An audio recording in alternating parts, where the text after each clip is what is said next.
welcome back to RPG Maker. Welcome back to my little project and something that I've been working on for quite a long time. It's rare that I do recordings of these since I don't want to bore people with whatever I work with. And well, let's see where I was. Alright, time to actually start with the test and the such, and then I can see where exactly I was. And if things would work correctly, I can move further. If not, I need to do several fixes.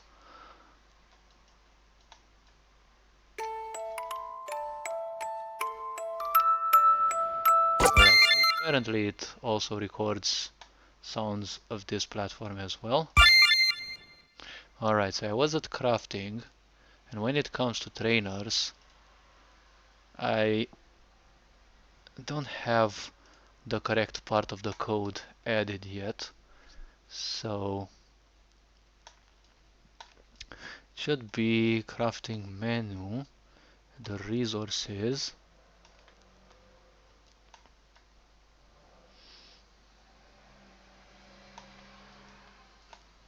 trainers, and wait, other resources. Okay, so for trainers,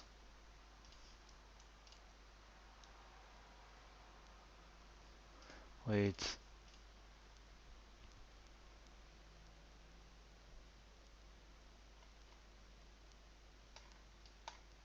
okay, sun is shown. Erase related pictures to prevent any other picture overlapping. Yes.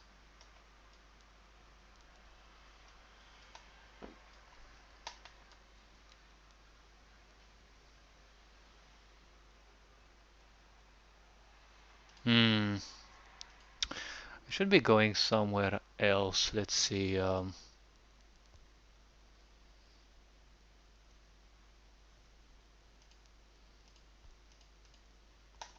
Okay, so these are the trainers ultimately. And as of what I said, they are basically switches. They're okay. Good. Wait, it's 1369, 1370. Okay, F9. So it's this one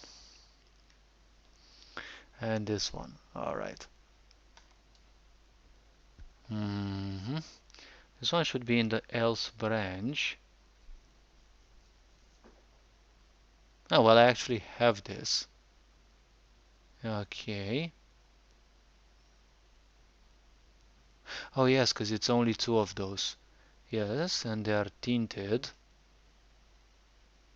Wait, but this one actually needs... This one needs a conditional, which I didn't add in here.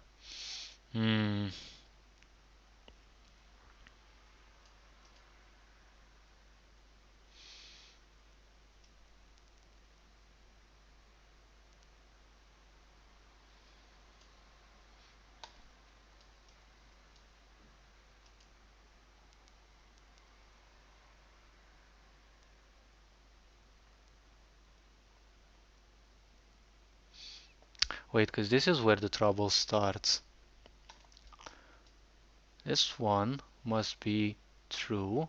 So the first one's true. And this one is the one that leads there. So once chosen, crafting menu is true. Okay.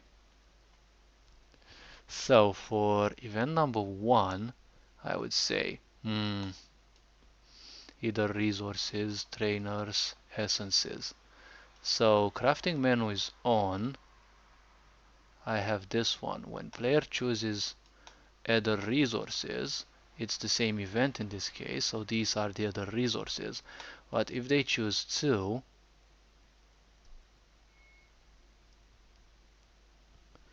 they show the sub-menu. In the sub-menu, So after they choose this, there should be this one. Something like this. And I think it's already something like that. So it's crafting sub-menu. And yes, these are the... Alright. So these are the two aspects. Okay. I think I will need something extra. Now, for other kernel, 1349 is false. This way it becomes true and it shows these. When it is picked on again, it sends you to this. But it shouldn't send you to the other kernel. Alright, so I need to add a variable that functions on the same principle that I've used before. So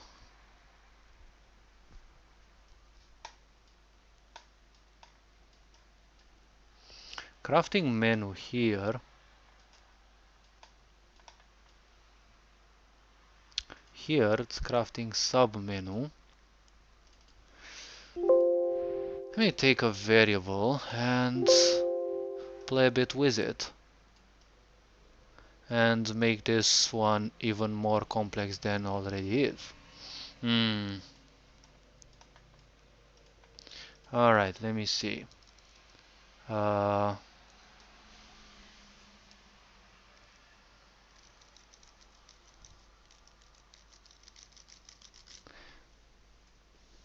Alright, let's see. So this one should be crafting sub menu. Let me write it this way. Sub menu.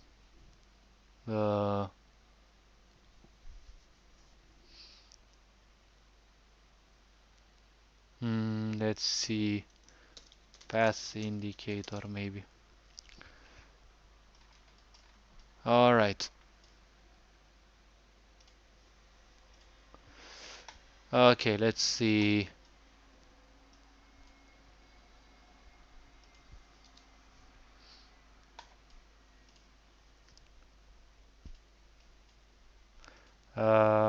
Submenu. Maybe like this. Okay, so you're gonna be, I'm gonna call you 1.1, okay? Let's see, so it's 1.1 for this one.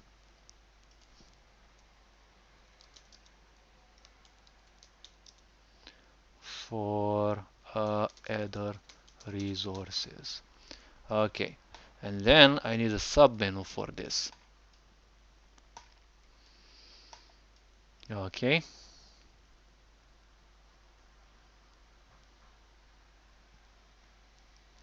In this case, if it is 1.1, you've got these showing. So if you press header core, now this one's gonna be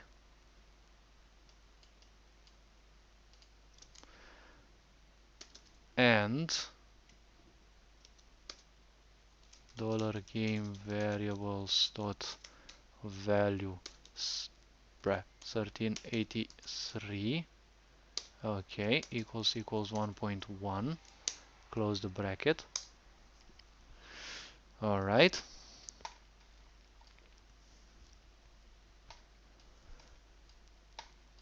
This is the continuation of other core, which is this one. Is. And this one also.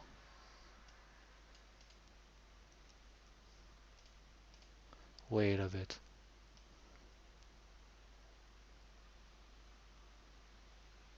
I have an extra parenthesis here, which is not needed. All right. Good.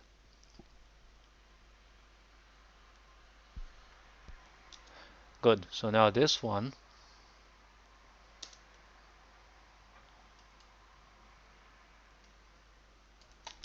needs to be copied, needs to be put in here. In this case, needs to be 0. Okay.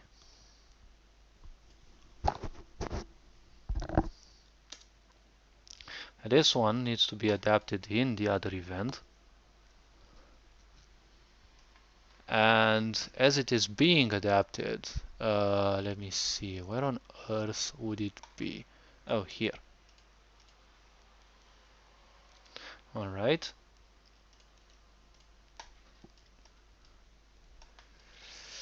Good. Um, so this one is skill slot 2. If it is for event 2, this one will be control variables. This one will be 2.1. Easy.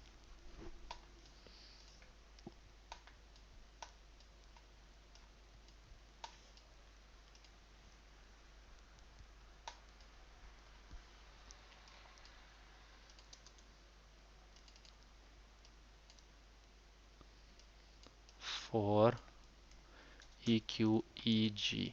Okay. Good.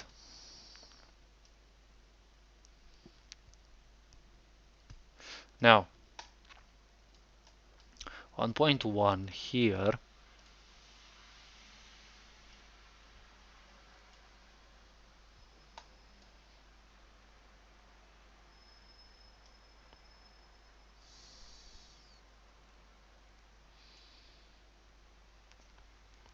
if they press 1.1, okay, get this one, they get, say, other resources.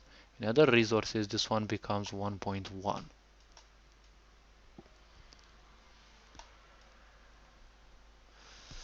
And they choose other core.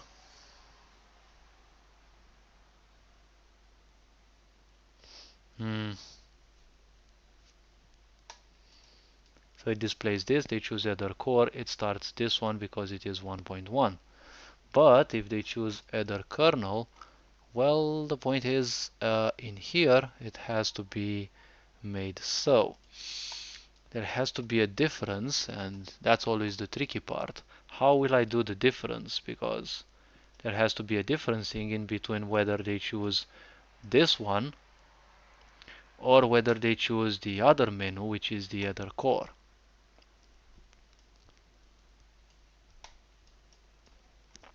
So if it is 2.1, it's not going to go to other kernel. Here it's let me think a bit.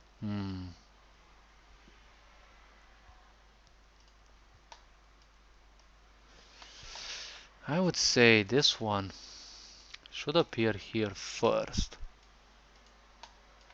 I would say this one becomes 1. In the beginning it becomes 1. Header resources path. Boop. Okay. Now in other resources path it would be 1. Alright. So here it decides whether each player chooses other resources or whatever else. Okay. Wait.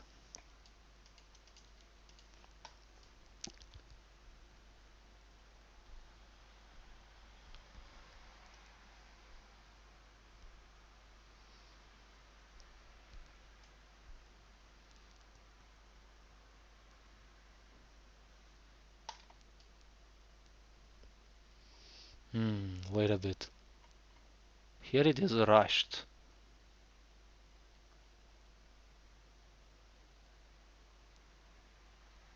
Because I jump straight in that part. Okay. So here there's the crafting menu 1. Alright. Because it starts in the first event. It shows other resources, trainers, and the such. If player hits trainers here,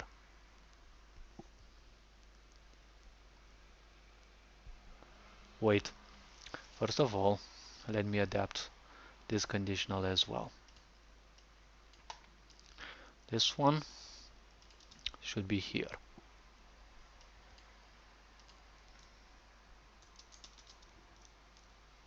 And this one. Alright. This one in here, only in here it is 1. Since here it is 1, we have 1.1 lower. Alright, that should be a point. So in this case, it must already be 1, because the player can choose only from here. It can't choose from other side, it can only choose from here. So you have other resources, trainers, and the such. So whichever of these the player chooses, it's already 1 in here.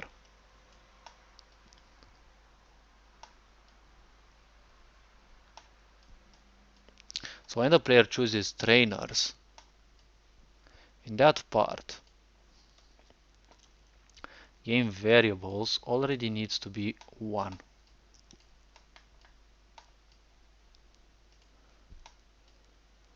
When it is 1,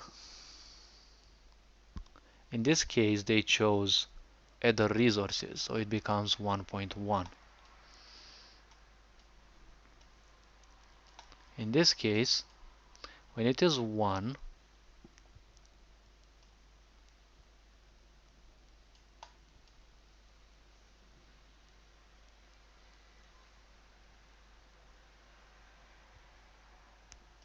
yeah, that's a point first.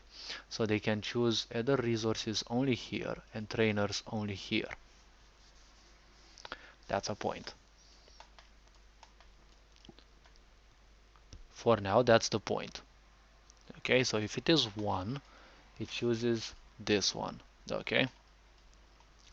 When it is 1, I appoint it to 2.1, crafting submenu. Wait.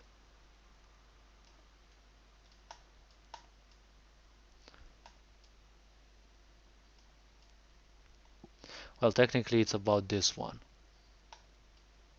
because crafting menu becomes true and this one becomes 1 and 49 is false. Alright, so this one's true, this one's 9, and this one's false, it becomes true here.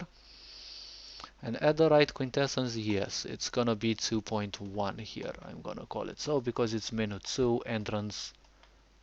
Let me see. No, I would say this one should be 2 for now. Wait, set, not add. So if it is 2,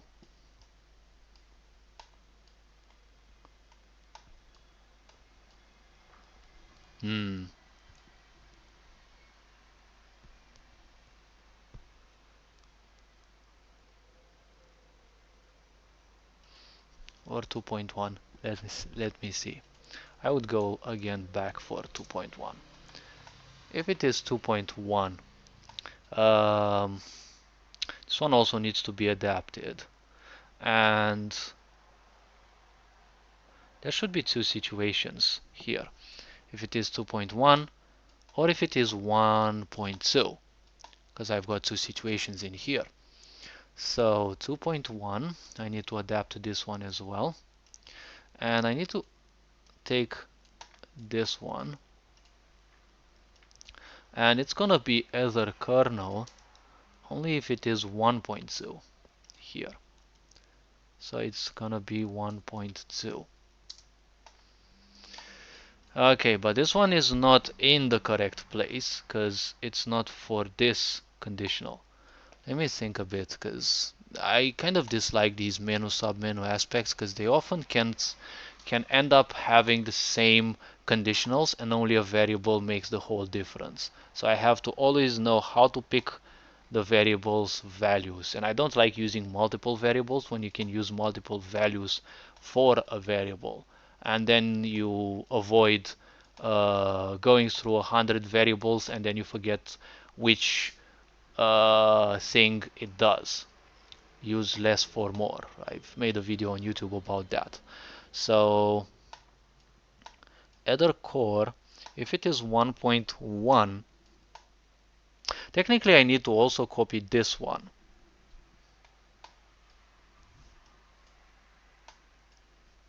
Because here it's 1.1, and in the second one, if the player chooses this one, yes, so this one is also needed here. All right, let me see. Hmm.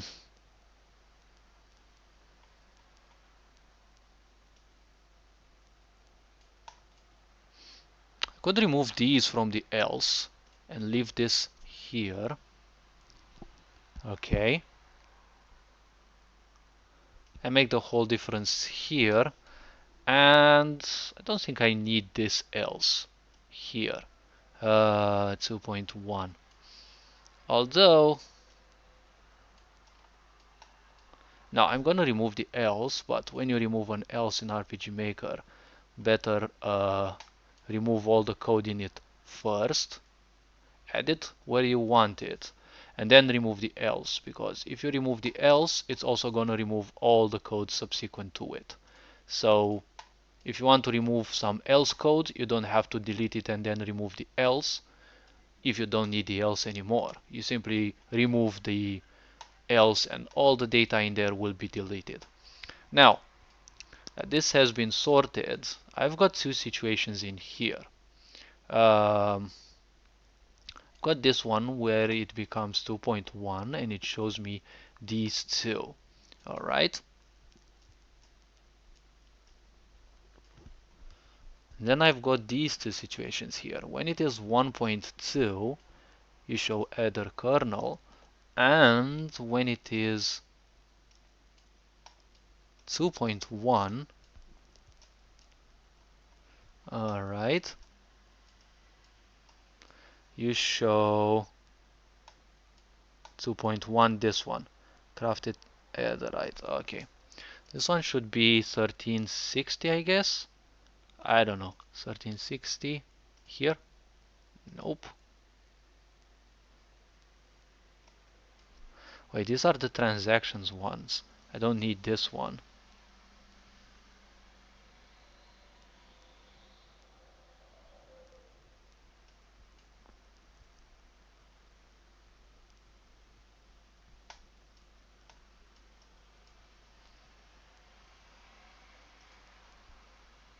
Ah, crafting menu here. I think it's this one, right? It's 2.1. It's this one. Well, I'll have to test them and I'll see. All right. EQ, EG. All right. Add a kernel. Good. Now there's another conditional that I need in here. And I think I should put it in this big one. Because I have it in the script.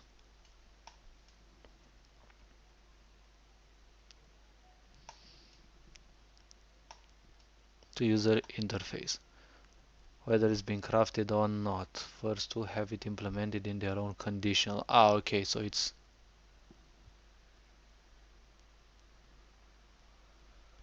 But I don't think I should add it in there.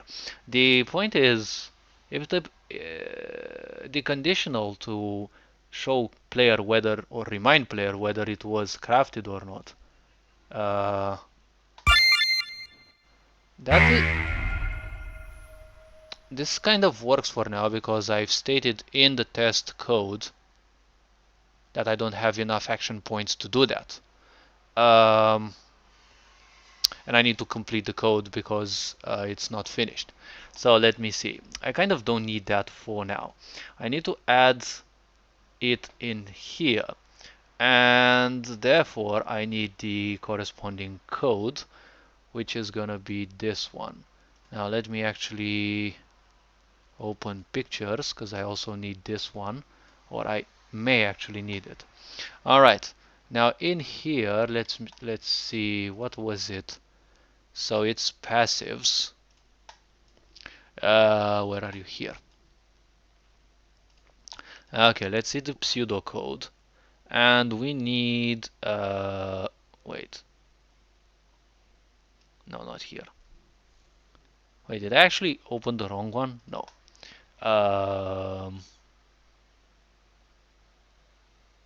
What? Oh my gosh. Where the heck is that?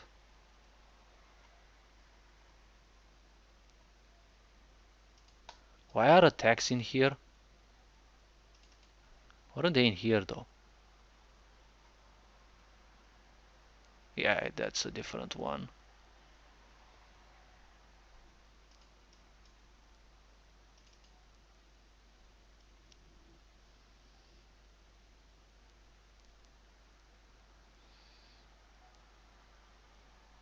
Ah, those are passive effects as well. Yes, I remember. Player passives index.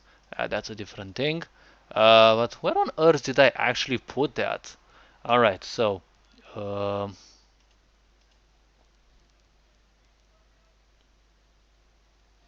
gadget hexes, operations, passives.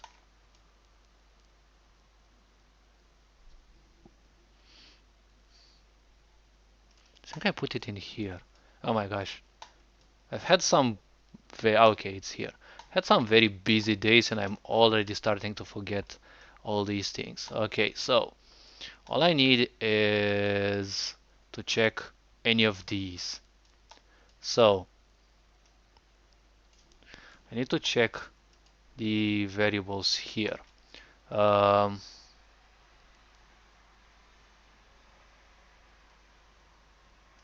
no, I'll put them here as an extra conditional. Although I can put it in the same script, it's gonna be way too big, and I kind of don't want my scripts to be too big.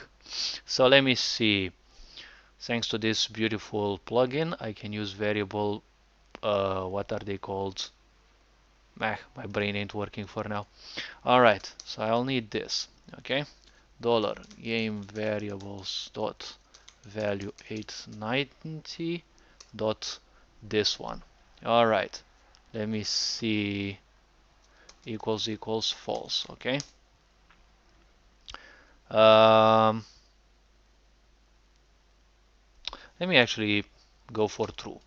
So game variables dot value 890, this one. Okay, so if this one is true, or or let's see, um, this one needs to be crafted, this one, or if this one, if any of these is true, then the idea fails. All right, so this is one conditional, and it obviously needs the else conditional, equals false. And now if I take this part and wait, let me see, so it's gonna be end, because I need all of these to be so. So it's a case when any of these is true, okay, which means the uh, this resource that you require for the player to use hasn't been crafted or is still being crafted, and the case in which, well, none of these is actually done. Wait, this one actually needs to be, wait, this one actually needs to be true because it is crafted. Okay, so it is crafted. Well, technically in the codes, if it is crafted, these two cannot be undergone, but just in case, you know, just to have that extra layer of certainty. Okay, let me see. So if it is crafted, it is this part. All right, so you take this here. Okay, then we have an else. Just my type of coding. Just my type of coding. Else branches in else branches. Ah, well, I removed the else in here, but still. Alright, so in case it was not crafted and it is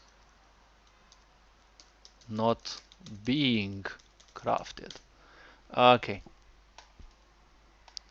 Um, all right. In that case, there needs to be gab text slash c. Let's see 20. No, let's use the color of the player. Requires a no a crafted e. Let's call it by its name, Emporium Gateway. Actually, the short name. Okay, since I'm using code words, this is gonna be still green, this is gonna be purple, and this is gonna be orange. Now the color doesn't serve any coding purpose, it just is a, certain things in my game have their own color. Okay, let's see, wait for gab, show gab, easy. Alright,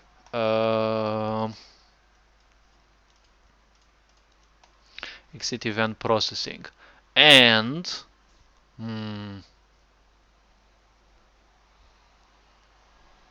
neither of these two is triggered. Let's see, where am I? Still at the value of true.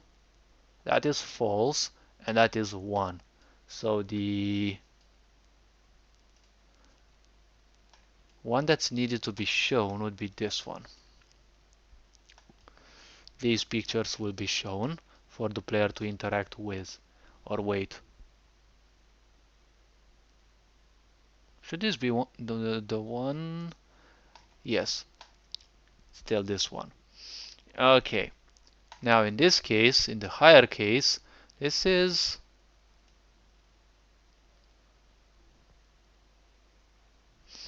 it's gonna be a bit lame because I have another thing here. Let me hit apply.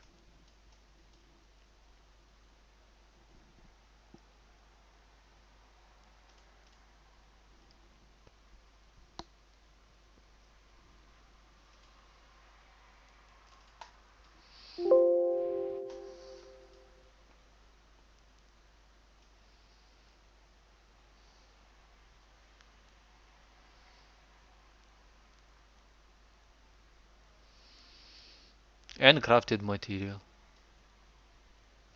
Ah, this one also needs to be false. Alright.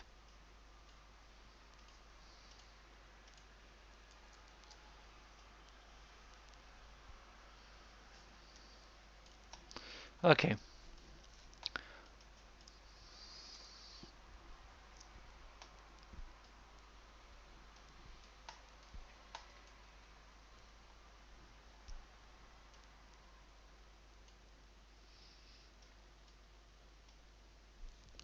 Okay. So in this case, the two phases are false, so it's not being crafted. It is crafted, and at the same time, it has not. Wait.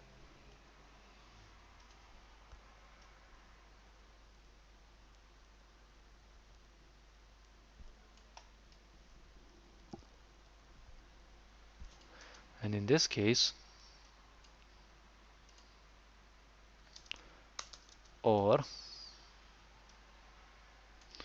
equals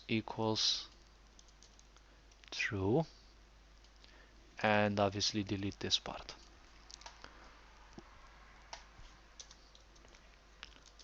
Used as material.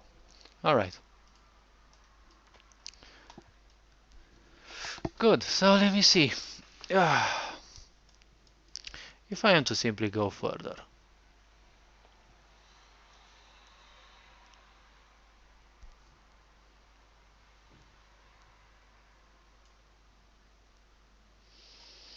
Now if this is 1, okay, so if this is 1, player chooses add a resource, it moves to 1.1 here.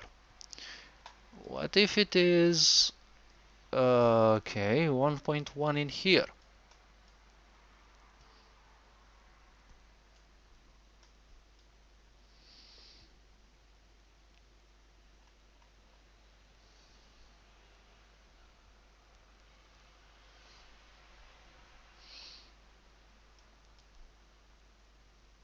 So it's the same conditional, but it is 1.1.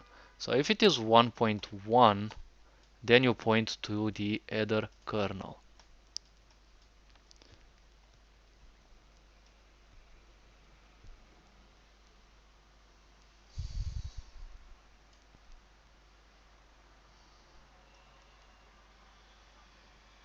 No, where was that? No, here. So,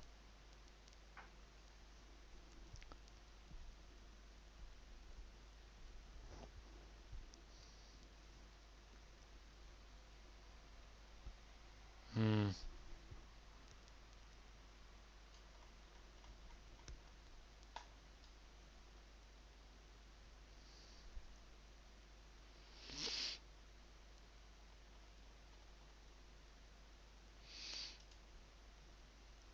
yeah, this one has to be a quick entrance, because if they choose trainers and it's 1, it's gonna I'm gonna have to instantly show that. I don't have to do double show. So,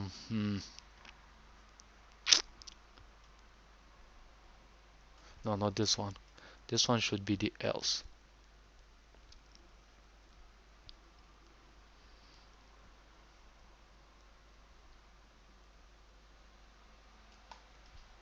So if it is 1,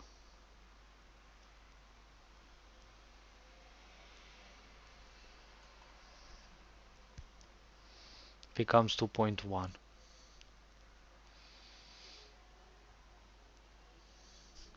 In this case, if it is 1.1, mark it here as 1.0. Crafting submenu script 1.0. Although this one doesn't have any value anymore, because there's no other submenu from here, if I remember correctly, right?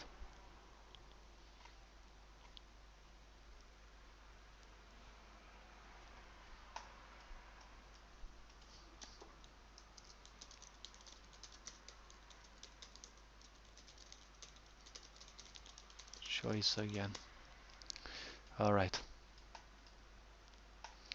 Now is this one hmm,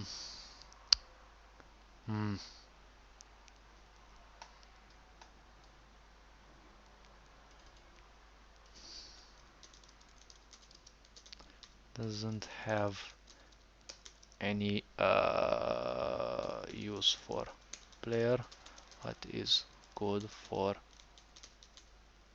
the debug purposes. Uh, purposes. Yes. Okay. Alright, other kernel. So this is technically where it should. This is basically the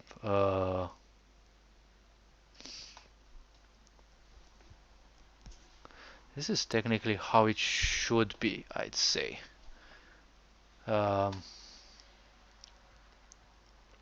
Pretty curious. In this third one, do I have anything like this? Uh,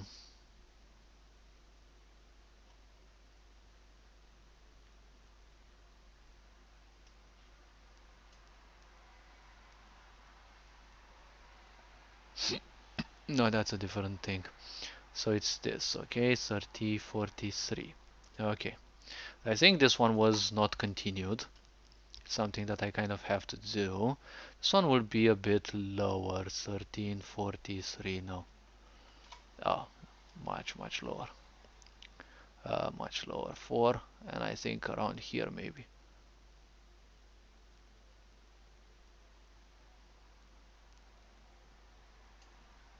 1349. and it shows. Ah, okay, I actually have it. Yeah, I remember. I remember I have it.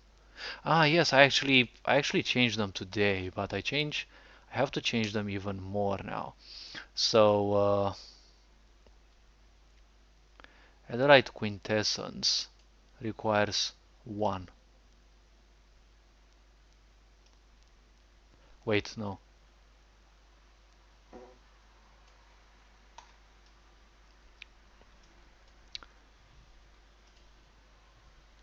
Actually, can I copy paste this? Um,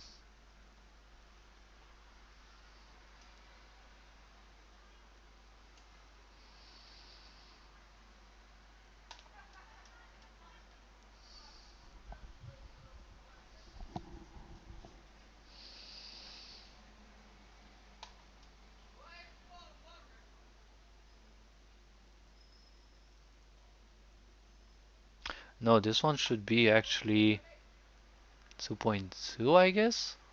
It should be 2.2 though. Wait, if they choose trainers, this one should be 2.2. Crafted chaos dimension. Because 2.1 would be here. Hmm?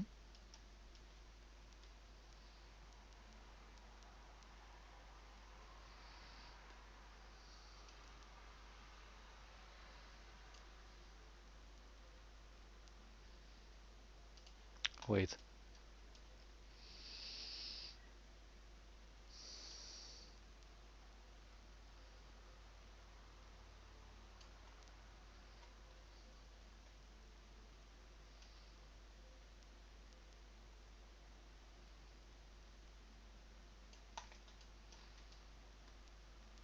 Hmm. It actually need to be 2.1. It could be only 2 though.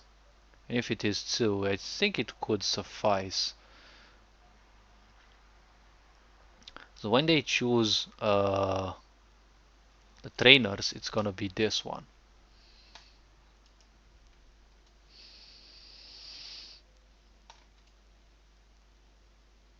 Hmm.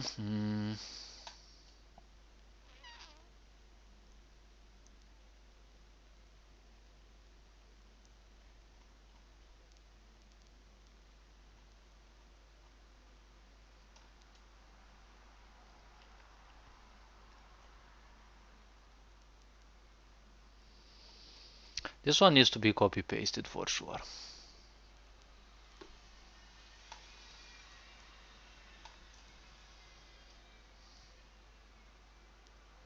So in case it is 2.1, yes. So this is the crafting menu, yes, which is for 1. And there should be another one here for 2.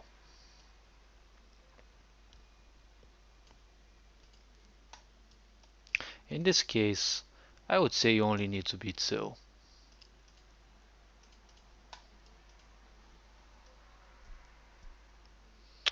And now that I changed this value, I think some things will go a bit awkward in here. Let me see.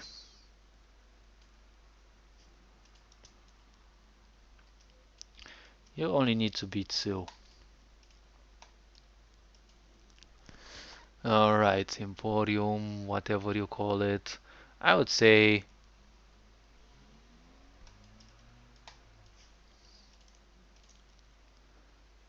this one here will become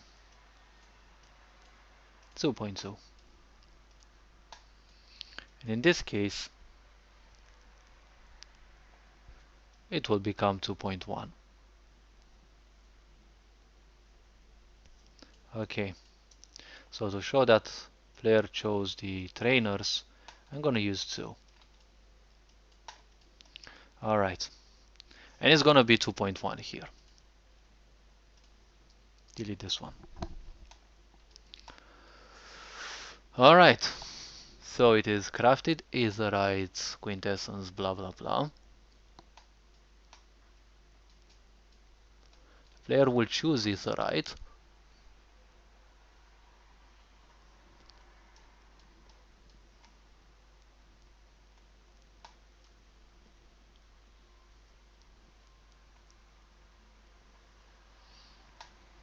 And when they choose that, let's see.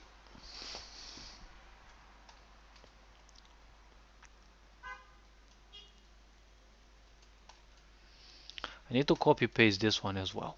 Yes. They choose 2.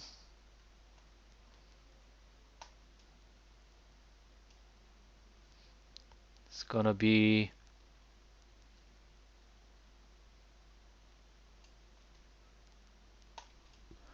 this one's gonna be here. Copy.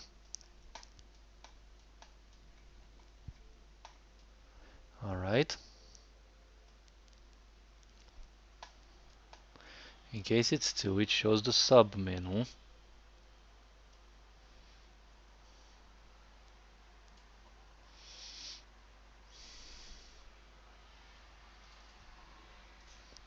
If EQEG is usable, I'd say. Craftable.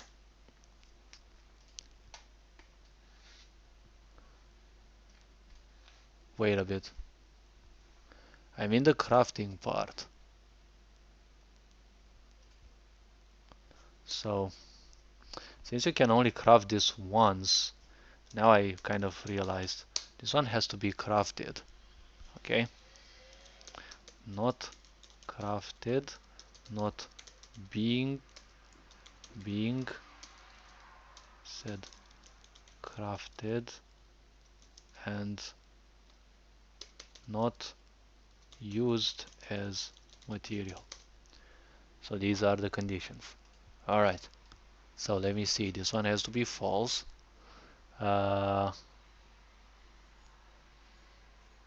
Yes, these are false, false, and also that one is false.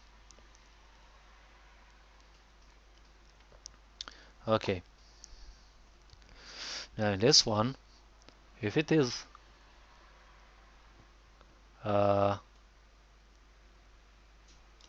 no, this is not the transaction one. I was thinking it's something else, I guess.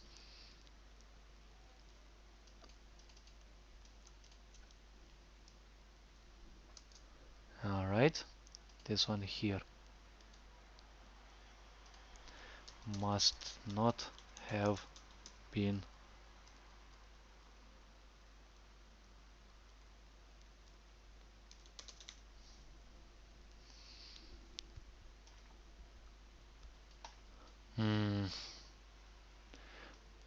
either this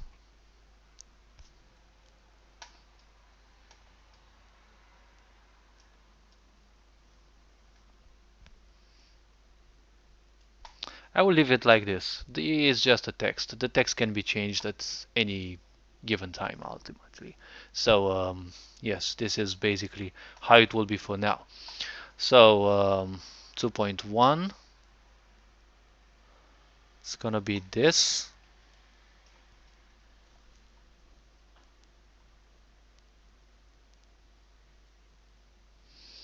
Either this or this, yes. And then I need the 2.1 conditional, which I can only add here. Come on. Oh wait, I need to copy it again. Okay, so 2.1 is gonna be actually this one, and this one has to be adapted because 2.2 is the other trainer.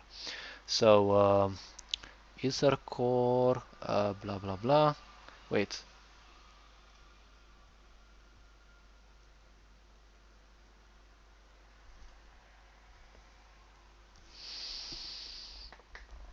Wait a bit. This is a duplicate. I don't need this one. It's already gonna be shown there. Wait a minute. Why am I such a dum-dum? Okay. Whatever I'm doing here is definitely complex, and I kind of don't want to screw it up. So this one really doesn't need this part here. Wait, no, not this one. It doesn't need this part here.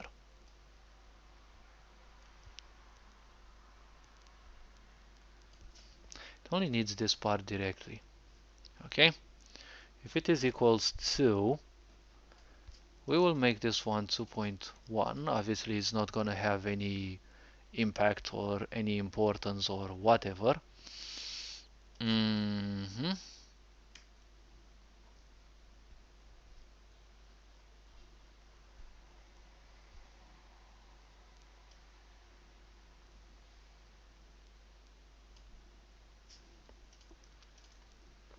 And this one is not usable, not needed. I kind of always goof around in here because menus, sub-menus, they're always so annoying because there's so much to take into account. Although the coding may sound kind of simple or whatever, but oh well, everyone does their own thing. I thrive when it comes to complexity. Mm, okay, this one must be adapted like this. Alright, and for 2.2, this is no longer gonna be this one, it's gonna be CDS. Okay, and this one shall become this one. Alright, um,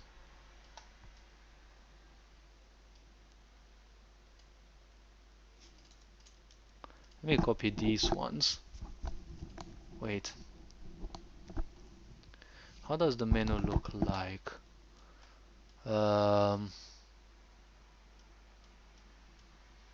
it's a 4 panel. Okay, so this one is hmm.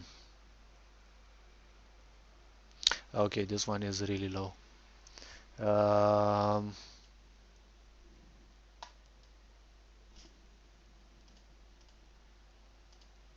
yep, it's in here. So uh, third option chosen in this in trainer submenu blank option. All right. So it is true. This can't take 2.3 because there's not gonna be anything. There's no switch in here, and oh fuck. What was it that I needed to show?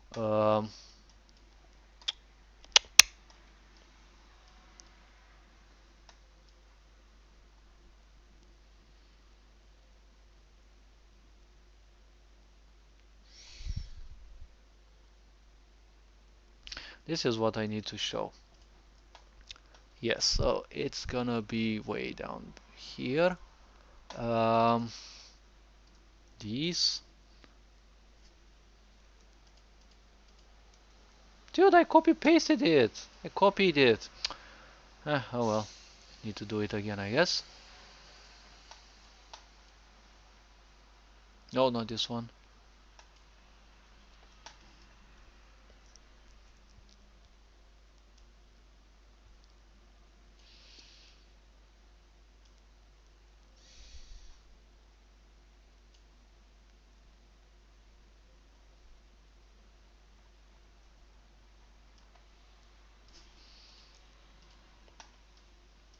Hmm.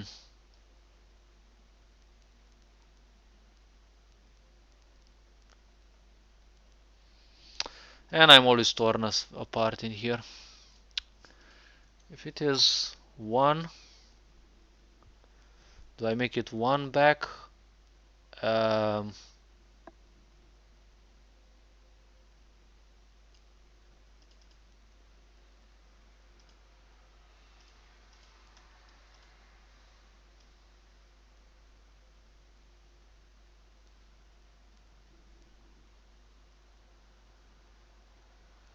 wait, why on earth are these here though?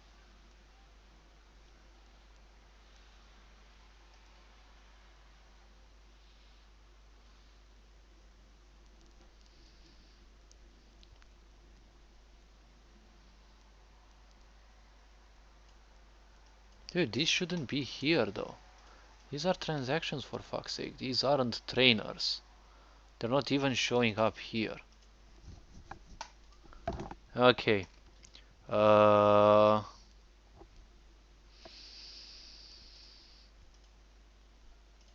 Alright, I'll make this one 1. Send player to upper submenu. Trainers main. Okay, let's say upper menu. Come on, really now. Trainers main. Um, I'll see if this needs to be 1 or if I need to let it 2. It's gonna take a while, I know, but okay. Good. 2.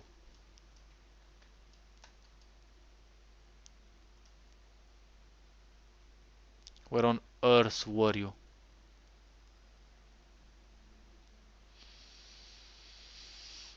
Mm, yeah, I need this sound as well. Okay, crafting menu, crafting sub menu.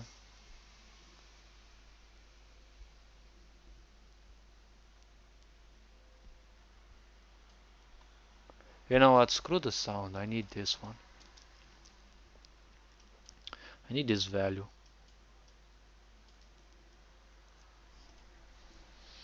Alright.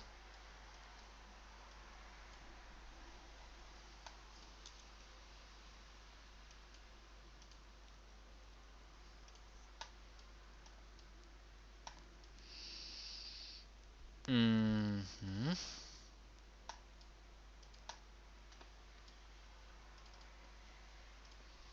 Let me add the sound as well. Negative.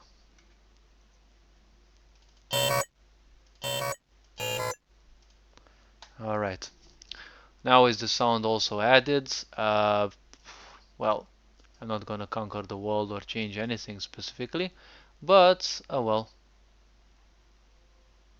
At least it's gonna give certain sense. Now I only want the skeletal part of the event because any other details can be easily added. Now when it comes to that, this 4 panel doesn't need this anymore. Alright. Deleting code. That gives me a certain sense of power when I delete it. Even if it's all mine, because I do all the work, all the art and stuff, unless I buy it, but I never buy code, only plugins, but you kind of need plugins when you handle a whole big game you are by yourself. So let me see.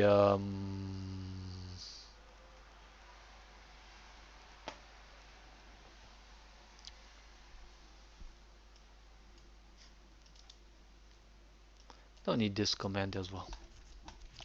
Good. And what to do for the other case? So I've got, well, this one.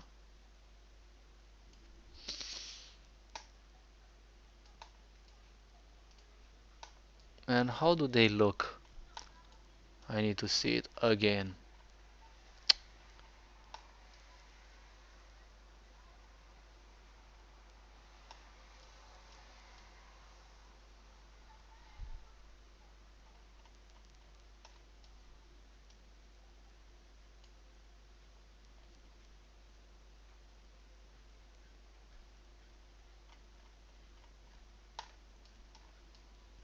Let me guess, this one should also have its own part.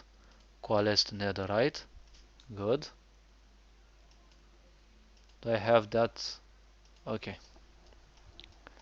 It is 1.1.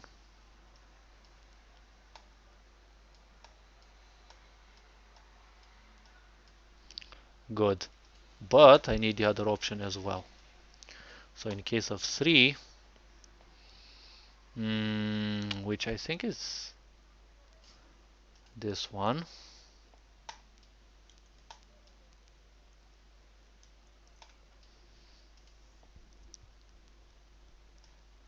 Coalesced netherite here. Oh wait, I need conditional branch script. Boop. If it is 2, Let me see a bit.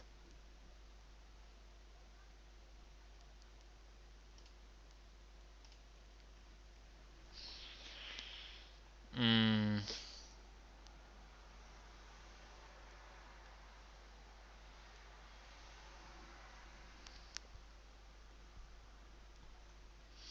for the fourth case, I need I need this picture.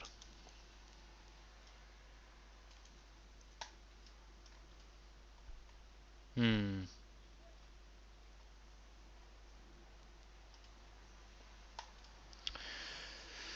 All right. Scripts. Okay. Give player the possibility to go back to user interface. Oh, hello there, the Asamu. How is it going? That's some massive come of events you got there. Well, thank you for joining. Uh, yes, these are not big common events. I assure you I've got much bigger ones in the other big, in the big project that I started, which is completely different from this one. I had an event which I think could easily be 10,000 lines of code if you are to actually write them in scripts. But with command lines, I think there were around 700 command lines or something like that, and it was only a dialogue in between two characters. But that was only a skeletal part for a bigger event, and well, yes, I know, I dive into a lot of complex things. But for now, I need to take into account all the correct switches, which are this one. Wait, crafting submenu. No, crafting menu. What the heck is this one? 1383. Where the heck do I actually use this one? Oh wait, this is a variable which I... Eh?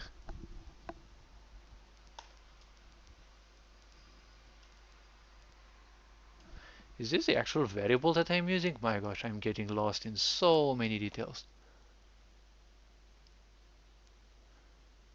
Well, thank you, thank you. Good luck. Good job for the dedication. Thank you. It's not something that I necessarily want finalized. It's just some challenges that I seek to do. I mean, 4 years already in RPG Maker and I don't have any game out. It's just because I just want to do complex stuff. I just challenge myself. Can I actually do that?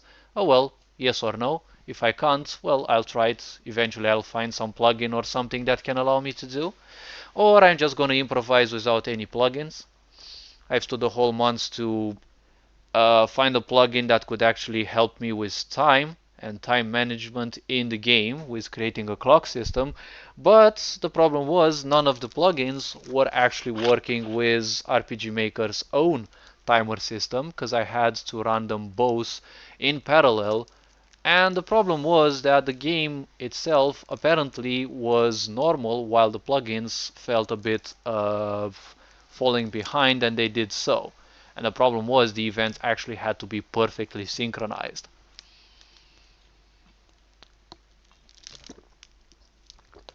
After a while of tinkering with plugins and such, I said screw it, I'm gonna create my own timer system, and I created a big set of events technically for each hour of the day and each minute of the day. And well, guess who has a personal timer system? Me. And then through that, I can actually control the entire time of the game with days, hours, and minutes, and I can have things happen at any given minute. Do I have a lifetime to actually write the code for each possible minute? No. Did I do the challenge? Well, yes. Extra points for it being entirely my own work. And then I also personalized the clocks for each and every character. Then I realized that the pictures created were kind of big on the screen, so I never bothered to make them small. But I'm not focusing on the big projects anymore because this little one is actually becoming as big as that one. So let me see. Technically, all this code does is just shows you some pictures, and well, you use those pictures as a menu and a sub menu which I could have easily done with choices, but choices are kind of too peculiar in RPG Maker games, so I said nope, I'm gonna create my own thing. So let's see, this one and this one, and if they're crafted, yes.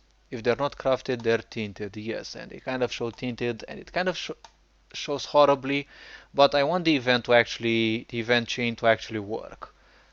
Picture parameters can be easily changed afterwards. So if it is 2,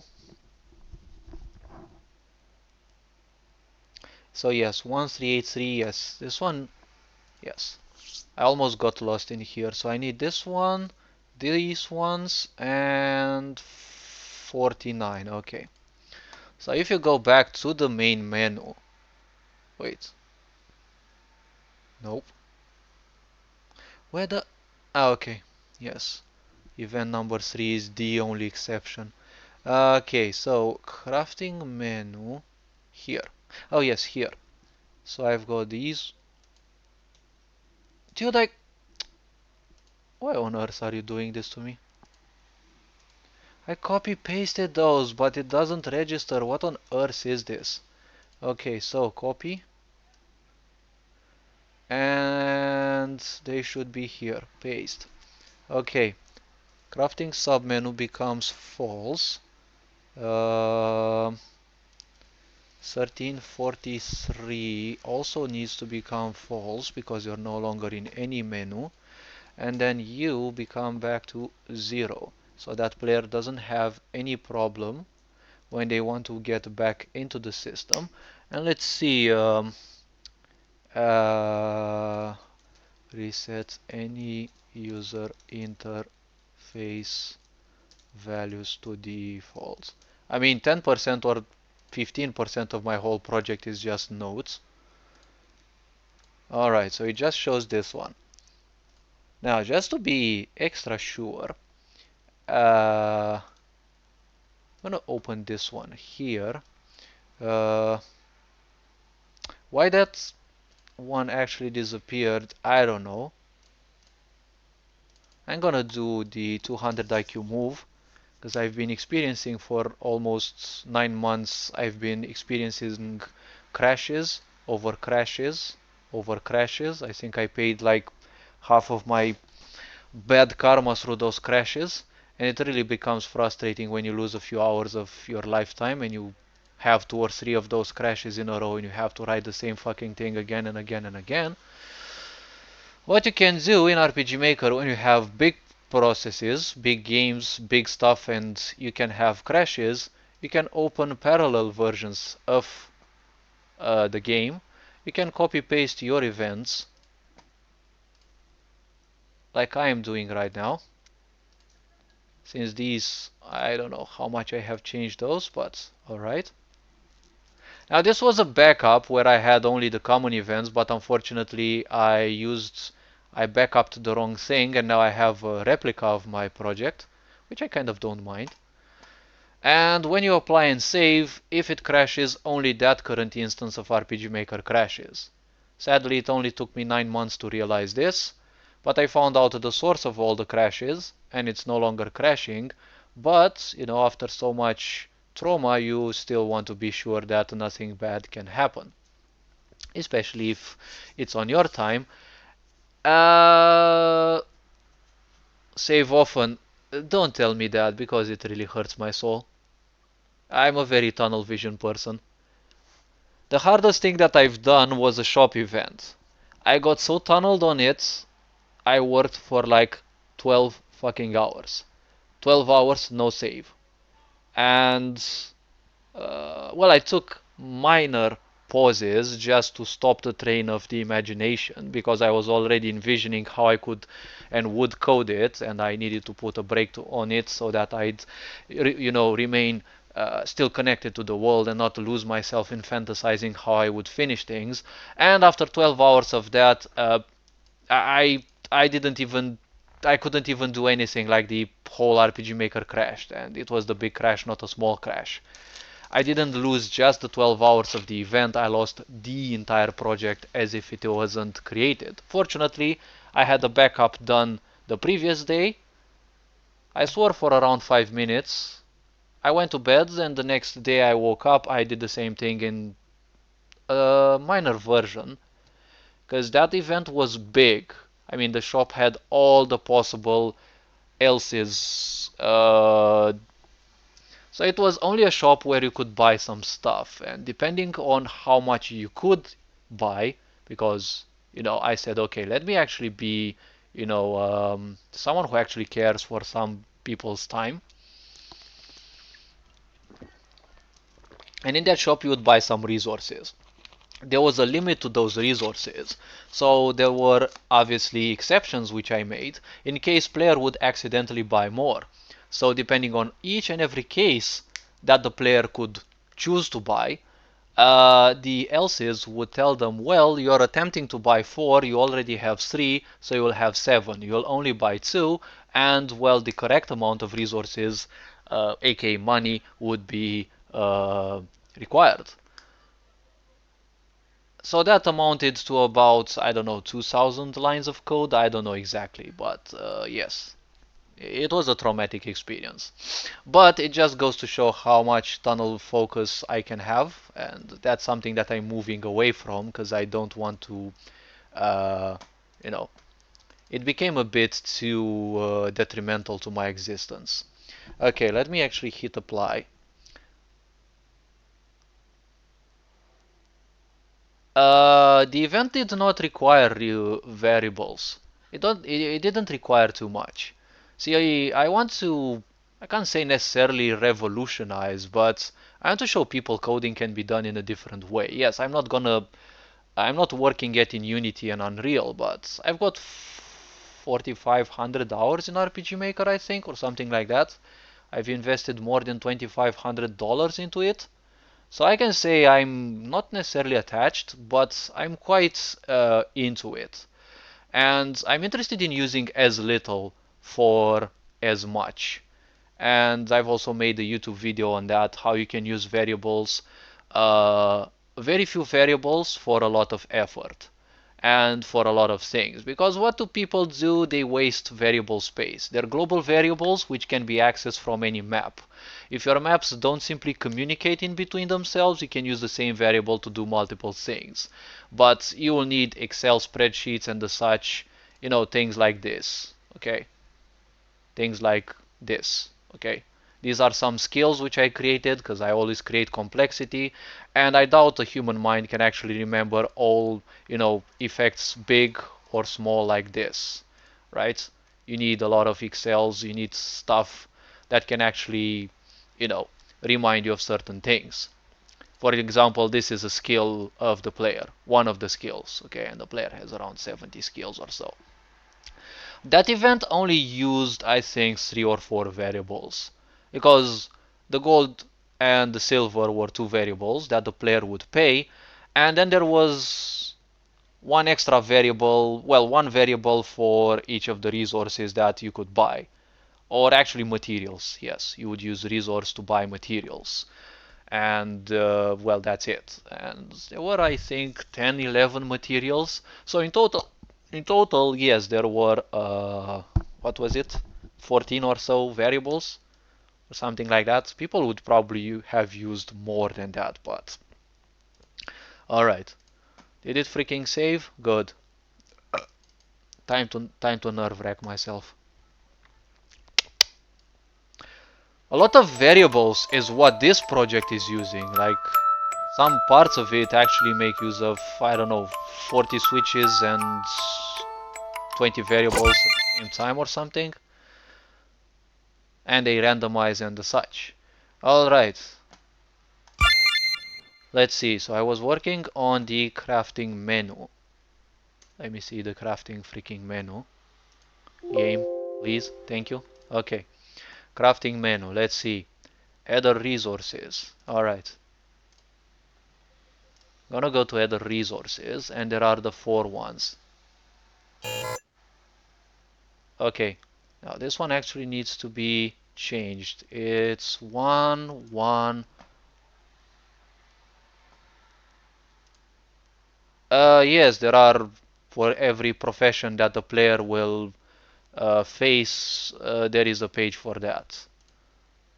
And there are some in which I actually note things down, because I have something called success chance, and there's a bit of text for that. And there's some player stats with damages and the such resistances. I'm gonna change all these because I kind of don't like it when there is no negative resistance, or aka vulnerability. And there are all sorts of things. Well, some of the professions haven't been created. I think I'm gonna spend an eternity on this one. Fortune Stringer? No, on this one. This one's a profession that I'll really love making the AI for. I got some spreadsheets too for my skill trees, alchemist, secondary skill item, locations.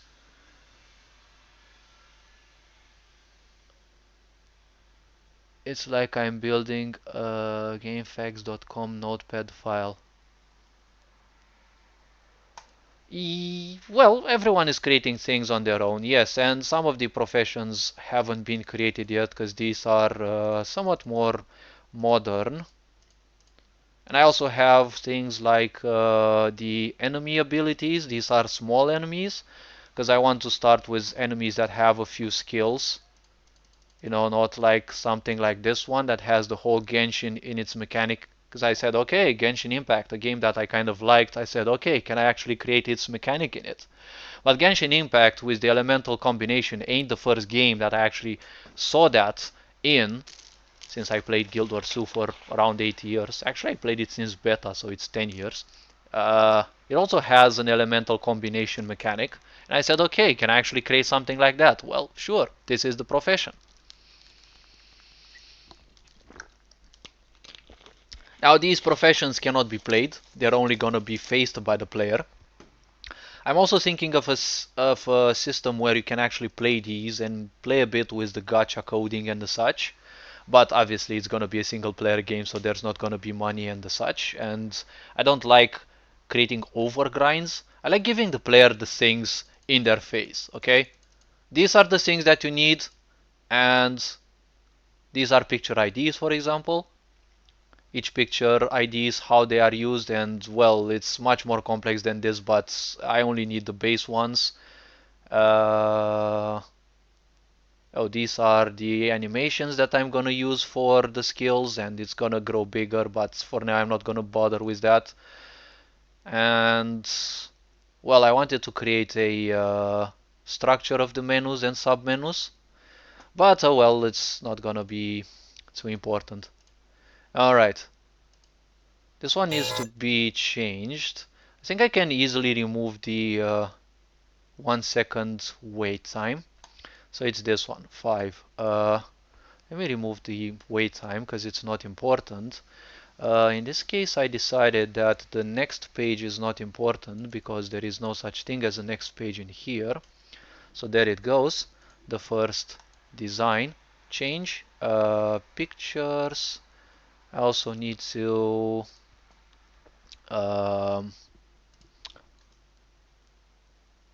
project update notes. I need to add it in here. Arranged crafting menus, submenus. For what was it? Other, wait, other resources and trainers. In case you're wondering, these are skill types, other resources and trainers. These are ability types. The player will have around 16 ability types and they have around 71 skills. And I'm the kind of in-your-face person. Like, this is the mechanic, this is what you have to do.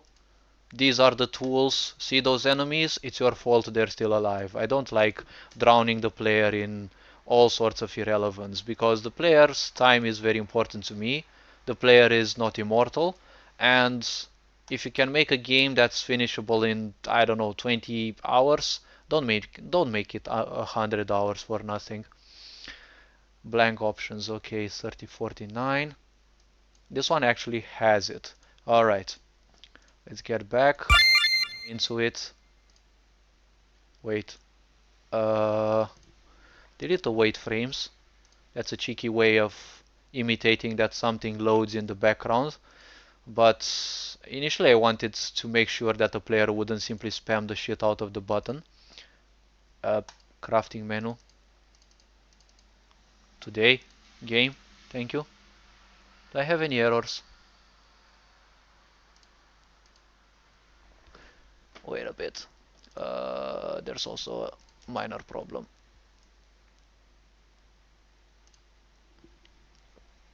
Oh wait, I don't need to get out. Let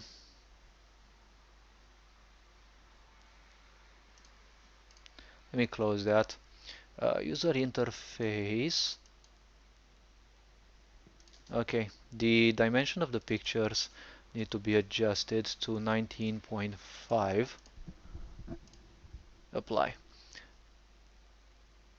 Our player will have about 30 skills. Some are passive skills, other are some abilities which can be used in battle. I'm planning the classic 12 playable characters with stack trees.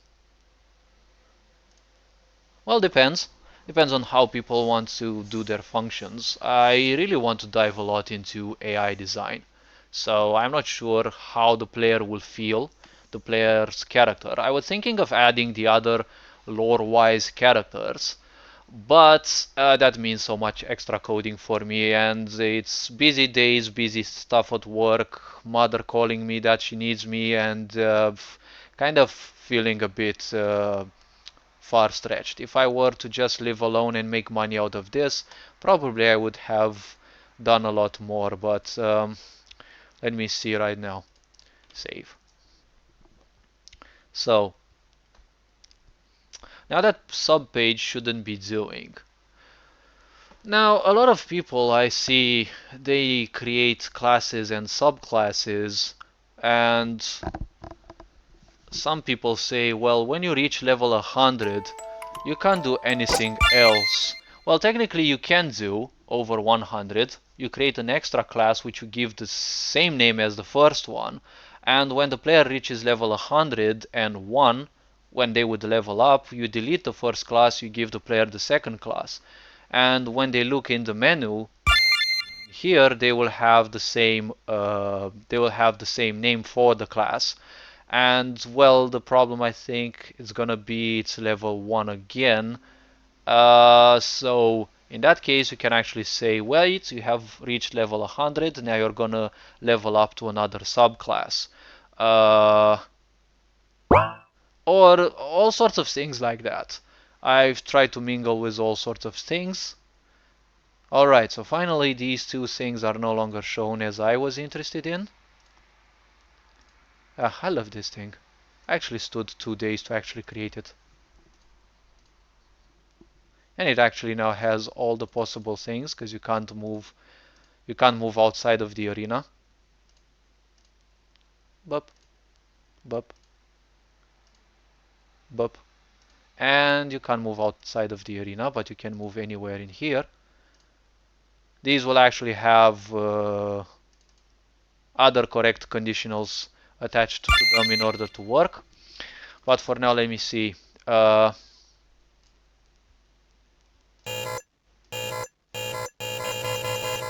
Alright. Now apparently it works. Back. This one doesn't work. Oh wait, it doesn't work because I'm supposed to actually make it work. Alright. This one is not mistaken. Now this picture is aligned correctly. Let me see.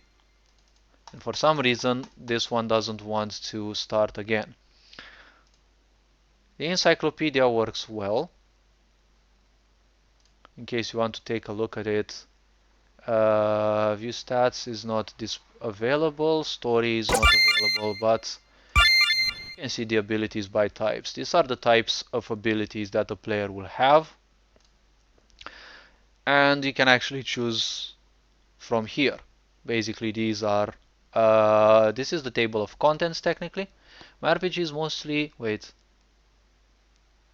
okay, I think that it's helpful to know what has been done in the RPG industry and get some inspiration from these RPGs. No, I definitely don't want any inspiration from the RPGs because I want to create something which is different. Obviously, I've been looking at some of those, but I'm speaking specifically RPG Maker-ish because I'm working in this platform. I'm not gonna create a Guild Wars 2 game in RPG Maker because while it's gonna be much easier to create, it's gonna be lackluster. And I want to create my own thing. Most of the RPG Maker games are way too based on the RPG Maker combat system, which is something that I truly detest. So I want to create my own combat system, which I partly created, and that's gonna give me the whole full control that I simply want. I don't want some pictures to simply be displayed on the screen. I want the combat system to be turn-based, but the player move around and enemies move around as well and have skill ranges. Very similar to how Poxnora is, a game that I'm sure most people haven't heard of, or for example the combat system of Disciples 3. Uh, I think that it's helpful to know what has been done in the RPG Maker RPG industry and get some inspiration. My RPG is mostly influenced by Morrowind. I only saw that Baldur's Gate, Might and Magic 6, and Final Fantasy 6. Wait, Final Fantasy 6. I didn't play 6, I played 7 though. But even if Final Fantasy 7 has revolutionized the RPG genre, I think most of the RPGs lean way too much on the FF7 combat system, which is a combat system I truly detest. With the static character, there's no movement, very brain dead skills that don't do shit. With a system that you only have one single movement that gives you the biggest problem ever. When you have I don't know why people would create such an idiotic system where you have 100 skills, you have 20 conditions, and you have one skill that removes each of the conditions. And you have one single movement per round. So if you have a combat where you are inflicted 3 different conditions, what the heck do you do? Because if you remove one of those, you're not going to be able to attack. And I've seen people desperately trying to remove blindness. Why would you remove blindness when you can only do one single fucking move? Why not remove a condition that deals you damage over time? Because if you remove blindness, it's useless. If you remove a condition, you're not gonna be able to attack in that round anyways. RPG Maker also gives you an inherent chance for each ailment or condition or state, as they're called, to be lost at the end of your rounds. So I'm not interested in blindness. I'm interested in removing conditions that severely cripple me. I'm not saying that the 101 levels is a bad idea, I'm just saying that it isn't been done before. Yeah, because technically in an RPG Maker game, if your character reaches 100 level, uh, well, there's probably something awkward. It's either a big game or you're adding way too much grind. There should be a stop to grind. See, grinding only exists in games because people have this abandonment issue and they want to run away from it by diving their time into other activities. But the point is, you're simply immortal. Don't waste too much time on grindy games because sooner or later you're gonna give it up. You know of Disciples 3? Obviously I know of Disciples 3. I played all 3 Disciples 3s because apparently that company needed 3 Disciples 3s to create a final, much more acceptable game. Because, well, yes, Akela is a Russian company, I know that. Because of the Sea Dogs, Pirates of the Caribbean. No, I didn't play any of those. I only played Disciples 3 because I played 1 and 2.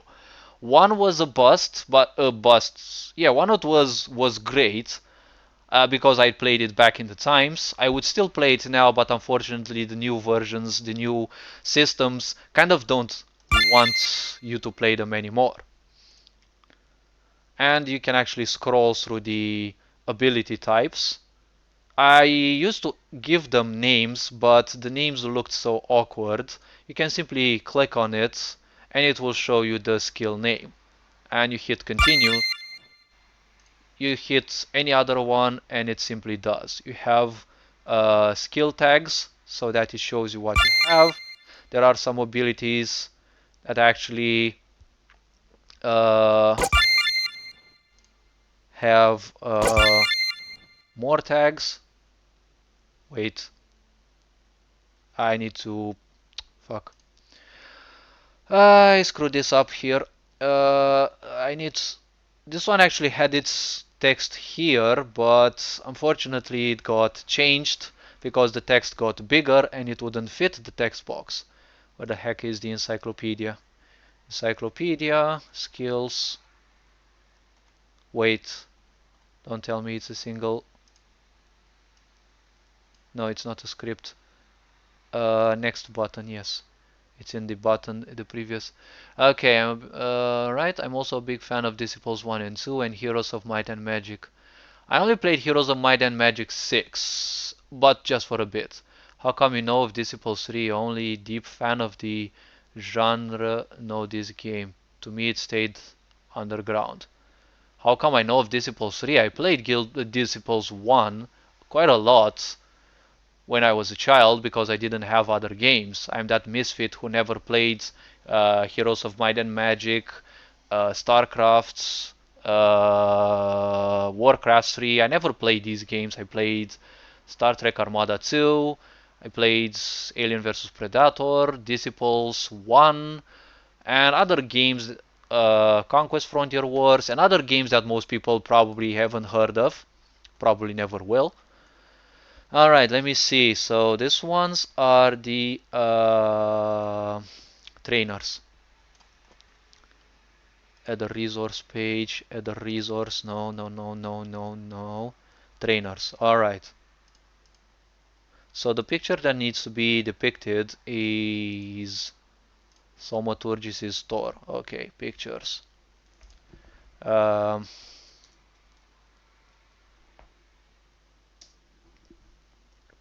so I need to add this one instead.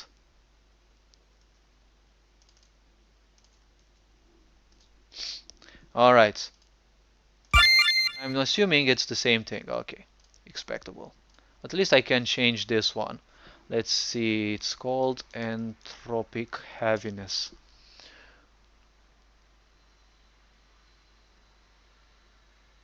I didn't like the genre anyways. Like Heroes of Might and Magic 6, I kind of didn't like that much. I didn't like that game that much. Yes, it was nice, it was interesting, but meh, it it doesn't, I don't know, it didn't tickle my fancy. I kind of had a feeling that it was the worst because when I looked online it had the lowest price and I said it might have the lowest price for a reason. I bought it for like, I don't know, $50 from the store. I said I'm gonna try it. I don't like torrenting games anymore. Alright, so Nizarium Chaosite is actually written correctly. Let's see, this one is written correctly. And this one is written correctly. Okay. And you can actually go through these now. Now, before I forget, alright, I need to copy paste these two. Alright. And wait.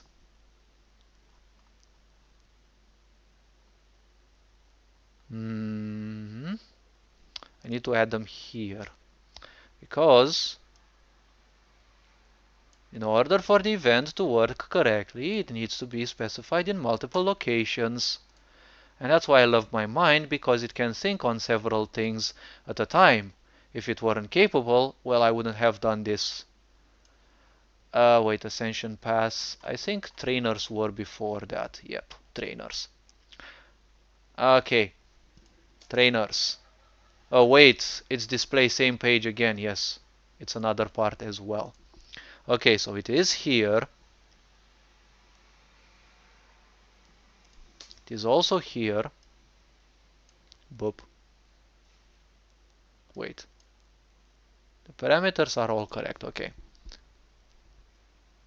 In order of great gameplay, it would be 3, 5, 2, 7, 4, and 1 and 6. From the best towards the worst. Yes, I didn't try that, and I'm kind of moving away from games that last a long time. Like, I've also played Stellaris, and I've had one single game where I had 80 hours into it. One single game. And I simply gave up on it because I was way too OP, the AIs couldn't do me anything anymore, and it was kind of boring by then. I also played game which was my favorite. I really liked it, Pathfinder, because it's a hyper complex game. I played Kingmaker, but my Windows crashed after 30 hours and I lost the save. I said, no, I ain't getting back into that game. I really wanted to actually finish the game, but I said no thanks. Okay, so this one is specified backwards because it's the back button or previous button. So I actually need to add them here as well. Good, I'm a genius. Now I need to add them here in the only place that I actually missed, and I like that it's taking 2 seconds to load. Apparently it's a big event. Alright, wait, Alabastrine approach. No, this is not where I need to look at. Trainers, yes. Effects. Here. I forgot to add them here. Easy. These are the player's ascensions, or technically the god mode, in case you will ever reach these. Now against the simple AIs, you should be able to reach these somewhat easily. It's gonna take a lot of time, but you should be able to reach these. But with the big AIs, that's gonna be a challenge. So well, technically you can go through all the skills. Wait, and you can simply click the encyclopedia so that those buttons disappear. And then I've got another cute thing. Yeah, it really takes a monster of a PC to run Pathfinder. Wait, what? I've got an i5, which doesn't it doesn't have much of a spec. It's a medium generation i5 and it runs Pathfinder. If you say Pathfinder requires a monster of a PC, you haven't tried any games like Stellaris. That thing, you put 1000 systems and you put 32 AIs going, and I assure you that's gonna melt your processor. You might have the i9, the latest version, I assure you it's gonna melt your processor sooner or later. The other cute thing that I've done is a place where you can actually see the conditions and you can see the positive effects as well. You can simply click on them and you have the effects. And I removed the wait timer so that it is much more fluent. And you also have explanations. There's gonna be for hexes, there's gonna be for curses and other ability types, but for now it's only these. And you can actually do this. And they disappear when you click the menu. Alright, for some reason access menu doesn't, crafting menu doesn't work, which means there is something broken in here. Well, there is nothing broken, it's just a conditional isn't working, because I don't get any error. Wait. Speaking of I don't get any error.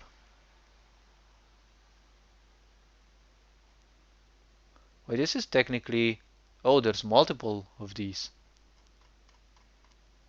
Alright, time to puke, I guess. Let me see, conditional branch script error. Obviously there's a parenthesis here that's missing.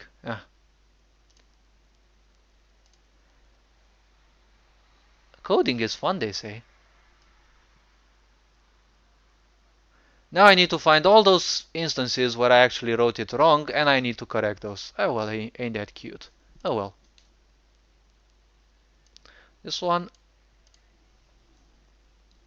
Bup. Alright. People say I don't have patience. Yes. Growing in the family, I did. Then some other people hate me that I have too much patience. Oh well. Having or not patience is not the issue. Learning how to use it, that's a big deal. All right. So I think it's only these two conditionals, and they're kind of uh, everywhere.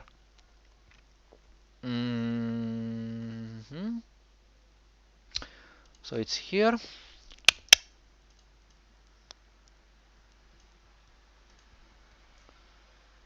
Oh, even RPG Maker can actually burn your processor if you don't code things correctly. Oh, almost tested it on my own PC.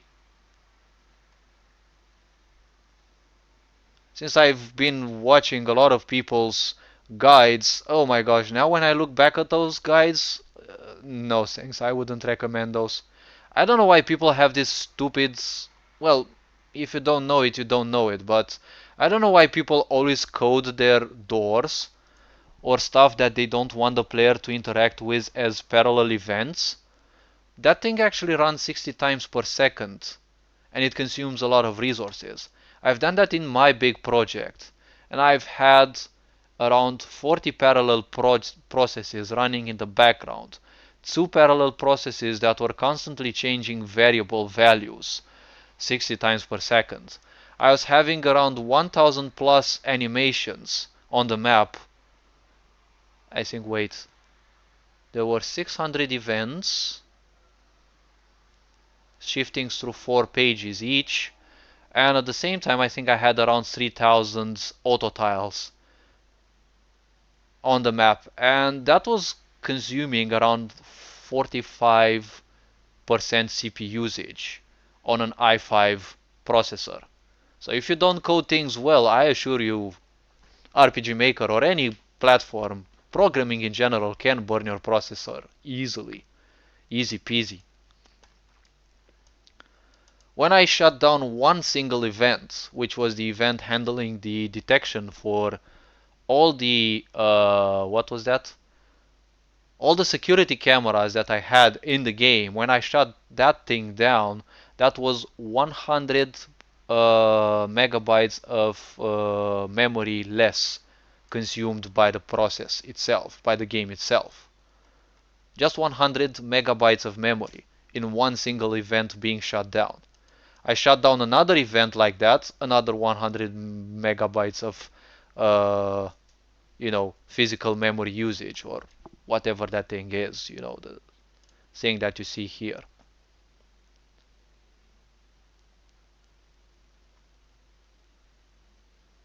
And still here it's consuming quite a lot for reasons beyond me though, but alright. Okay, let me see.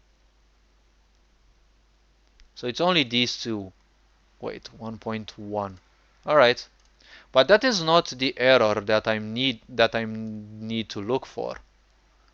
No, those ain't the droids that I'm looking for. Alright.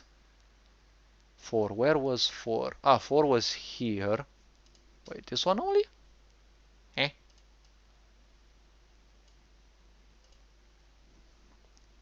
But I think this one.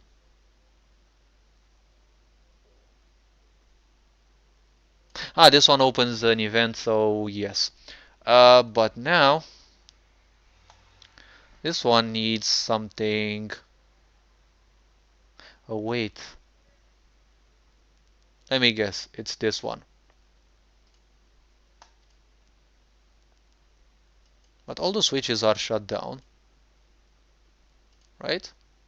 So everything from 43 to 59. Oh wait, and as you were saying, my Windows didn't crash because of Pathfinder. I don't know what it had, but I think it was a power failure or something like that. It didn't boot correctly. I think I managed to make it boot correctly, and I wanted to reinstall Windows because there were some issues. And then I discovered that Pathfinder did not save the files in the same place where typically games save them, in the documents folder. It saved them somewhere else. Because even my Steam games save a lot of their stuff in documents.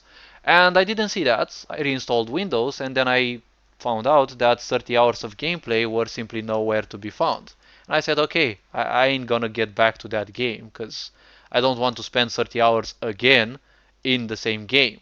I was tempted about the other one, the one with the righteous, Path of the Righteous, or I don't know exactly, Revenge of the Righteous, or something like that, Rise of the Righteous, or something like that. But I said no thanks. Let me see. Are there more errors popping up?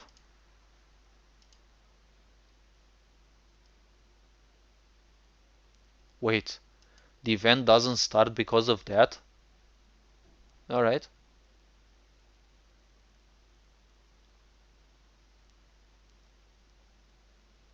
Okay, time to check it out again. Oh wait, dum dum. I actually need to apply the changes.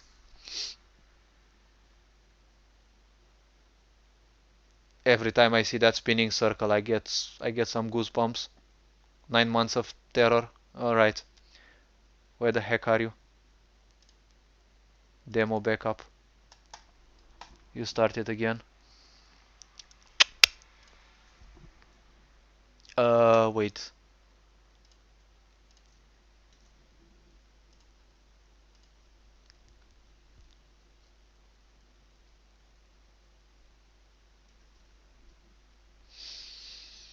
F9, count events. Come on. Alright. Let's see, what did I copy? Let me get it from here, player encyclopedia. Alright.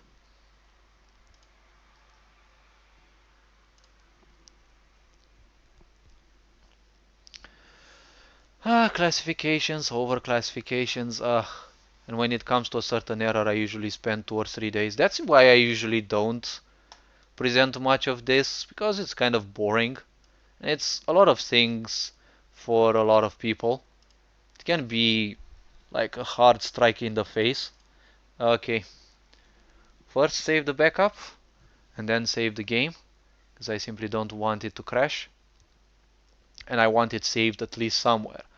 Now, when it comes to the console, oh my gosh, it's taking its time while I'm also streaming. When it comes to the console, typically if you hit apply and it crashes, you've got big chances that whatever you added in the common events, even if the game crashes, well, you still preserve that. It's not gonna be lost. Unless the minor problem of RPG Maker kicks in, which is that it uses JSON files. The JSON files are constantly opened and written into as long as you keep RPG Maker open. There is a minor chance that when the game crashes, or the platform itself crashes, not the game, well, there is a minor chance that, when it crashes for good. And you are met with a cute uh, message that tells you could not open actors.json or something like that.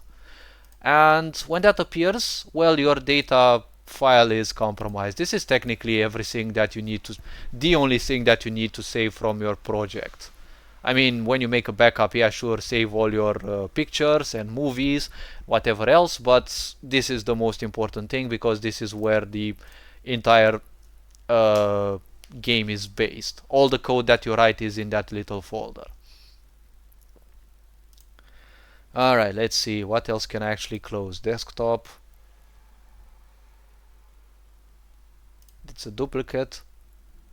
Alright, I'm kind of getting a bit dizzy and I kind of want to go to bed. So I think I'll cut the stream short. And again, I'm saying I kind of don't like streaming RPG Maker and the project that I'm writing because although it's a lot that I do, I know in the background that I do a lot. For a lot of people it might sound as it's just a bit. Alright, let's see. What fucking errors do I still have? Okay, no more errors. F9. Why is it that you simply don't want? Well, I've been adding conditionals, subconditionals, all sorts of stuff, and Yes. I might have actually forgotten. Wait. 8. All of those must be false. Wait a bit.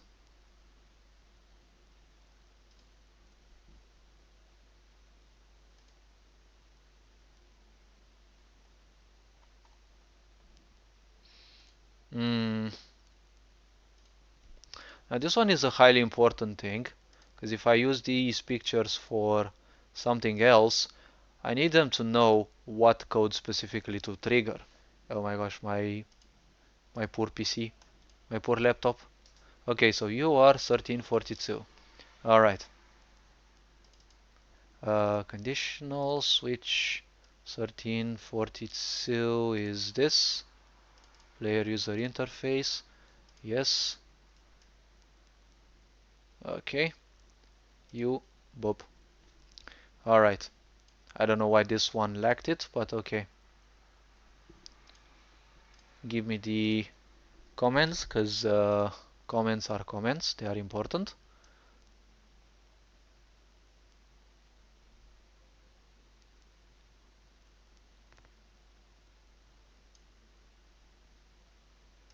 Wait a bit. Mm, Technically in here, I'd basically want everything to be false. I'd want even this to be false though. This obviously has an else. Alright. So the else is gonna be... Nope, it's not this one. This one.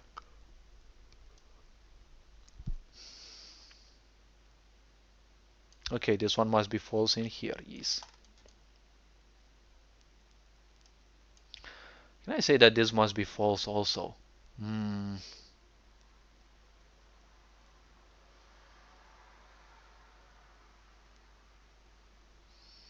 Map designing, yes, I've got my own style, but it's...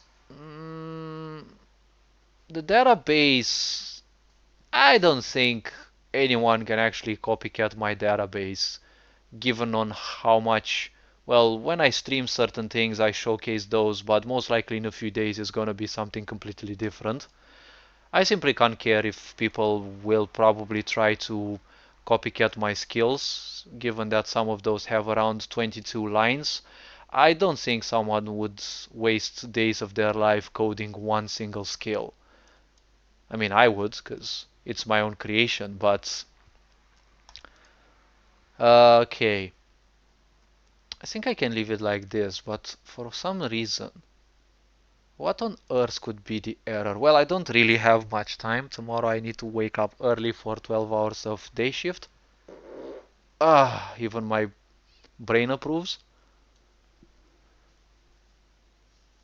So let me see. Saving this will be an interesting thing.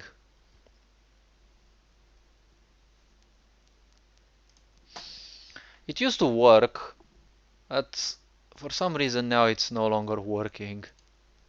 Hmm.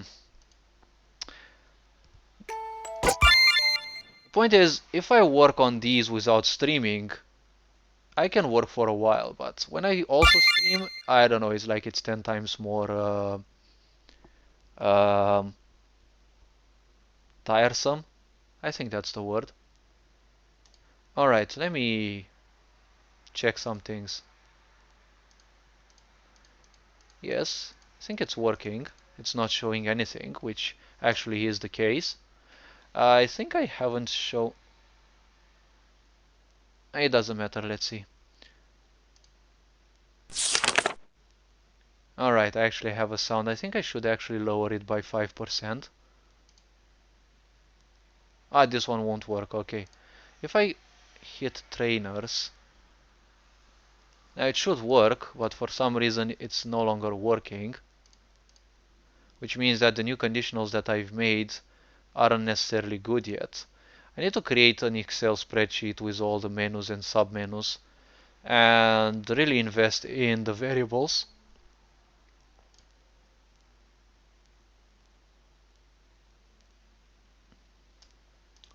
Oh, come on, really. I've added so many conditionals, subconditionals, and the such. So this is working. I'm not getting any error. Ah, come on. Coding. Coding is fun. Something tells me I'm gonna end up doing this. Something tells me I'm gonna end up doing the same thing I used to do. I think I'm gonna delete everything and start doing all the things again. Cause I don't know, like really it's becoming a bit bothersome. Now it depends on map design, depends on what people say with map design. I'm interested in creating a lot of things, but uh, my design has a lot more layering, and I've got a passion towards layering, and I've got a passion in creating big maps that are usable. This one is not the biggest map I've created, but you know, it's a big graveyard with a lot of layering, let's say, to it.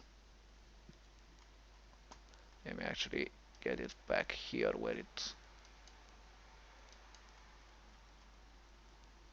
leave it back to 150. And if I am to actually boast a bit with big design,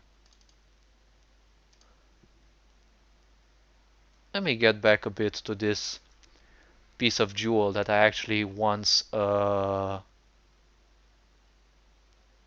worked on. You could check my work after you stream if you like big maps. Depends, I plan to do a graveyard in 6 months. Well, actually, I have done 2 graveyards, a small and a big one. Well, depends what you call a big map. What I call a big map is 250 times 250. And it actually looks like something like this. If you can beat the complexity of that, yes, you've won my, you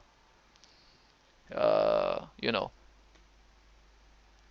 you've won my respect. If not, well, probably it's not gonna be way too interesting. And if it's typical RPG Maker maps with forests and the such, well, I'm not too interested in the such. I mean, yeah, sure, I'm gonna pay a visit. I'm not gonna say no, but uh, let me open this in a.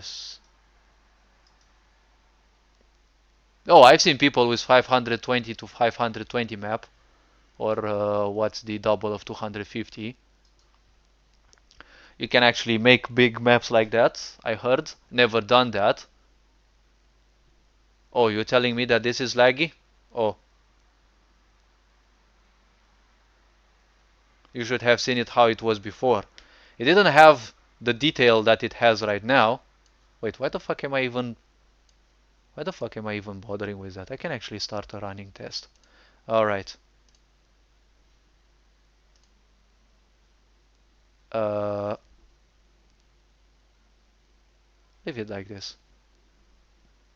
Perhaps I shouldn't have started saving. Oh, come on, really. Why do you always open it in Opera?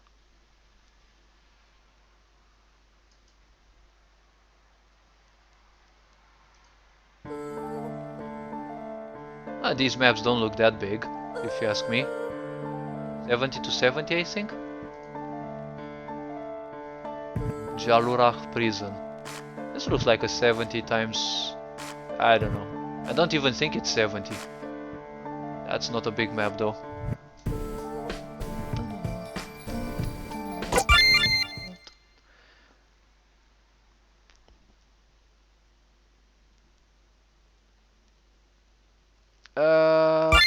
Let me preserve Dora.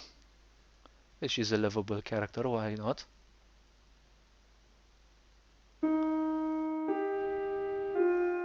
Come on. Well, if I run it on my laptop, obviously the i3 processor will make it look a bit laggy. If I run it on my computer, it flows perfectly. But for some reason, there are some background things that are actually loading, and I'm also streaming at the same time, so yes. Uh, these things I actually done myself in Sakan. The song starts at 8.2 minutes. Every action in here has a sound if the player is in a certain range of the characters.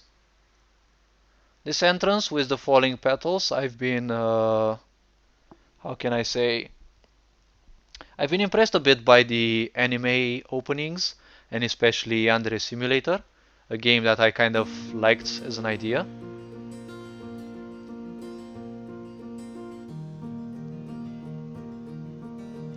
Let me see, which is the... don't take that thing into account. Okay, let me actually move from here.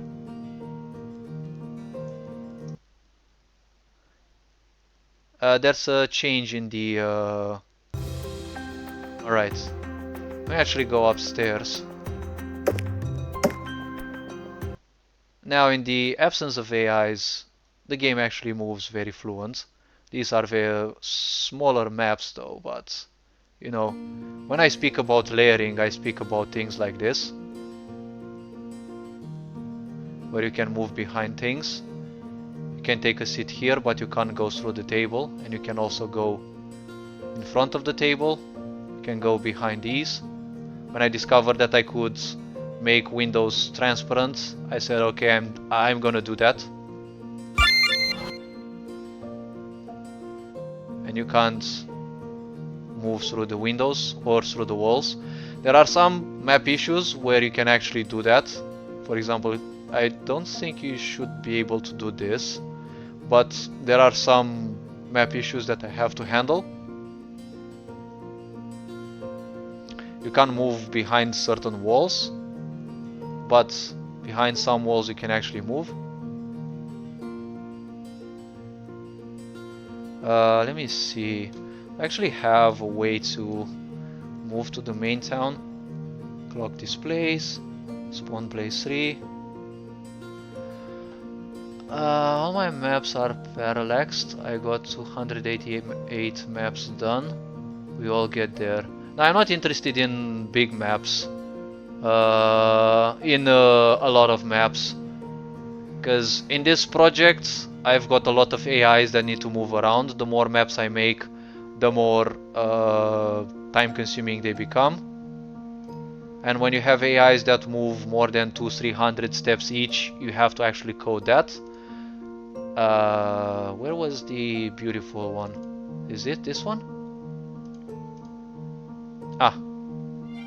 You get an Excel like this, where you have each and every step that the students make. These are increments of 10 steps. So what you see here is, how many columns are these? 212 columns. Well, these players actually do 2000 steps. Ah, light plugins and fog. Yeah, those are nice. Those are nice to have. But I already have a huge amount of plugins, out of which I only use a few now, but...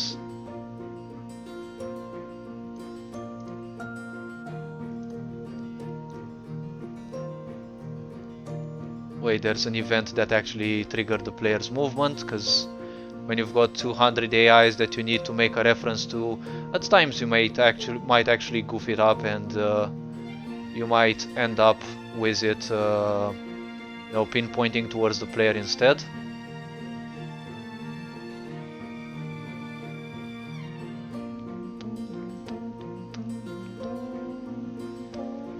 You can actually move behind these. You can move these, move under the lamps. I don't know why that stool was over there, over the character's face, but I know there are inconsistencies, but I haven't handled this project in, I think, more than 1 year. You can also close the doors if you want.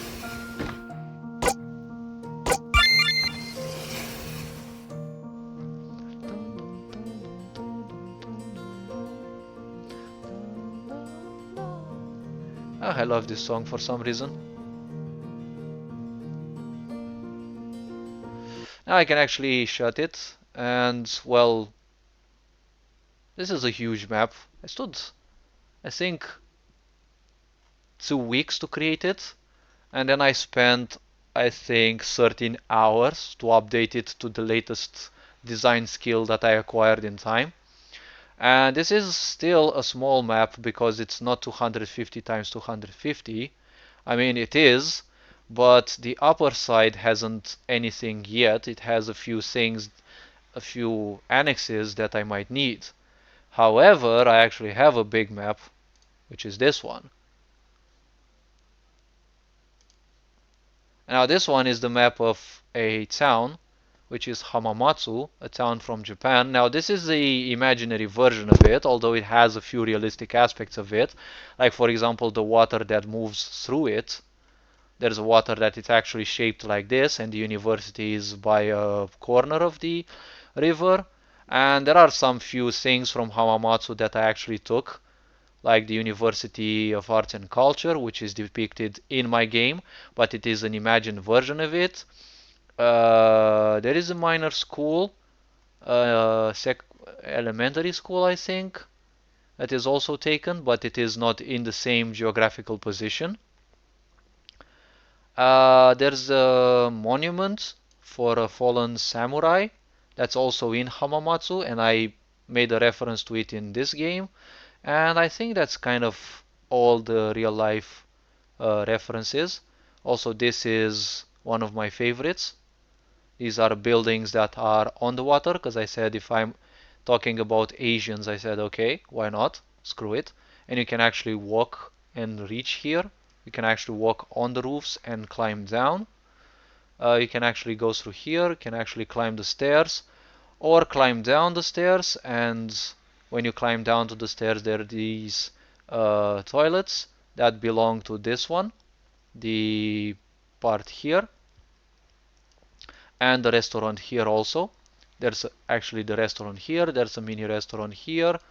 Uh, if you go up, you actually can stroll around this. There are benches where you can actually take a seat. There's a bridge, minor bridge that leads back to the city. And there's a block of flats here, which I haven't done anything about, but it still is. And people that might actually live there. And then there's a bridge that actually crosses the river. And well, there's other things like here, shops and all sorts of things. Like if one looks at the map how it looked before and how it looks like now, well, it kind of is a big difference. And I think I don't have the old version of the map anymore. But when I say that I create big stuff, I really mean it. I'm thinking about breaking the map in multiple parts, but there will be things like when the AI chases you, and it's gonna be very bad if you have an AI chasing you over several maps. That's gonna be a challenge on its own. Alright, the lamps could be 50% transparent, the lamps fixed on the ceiling.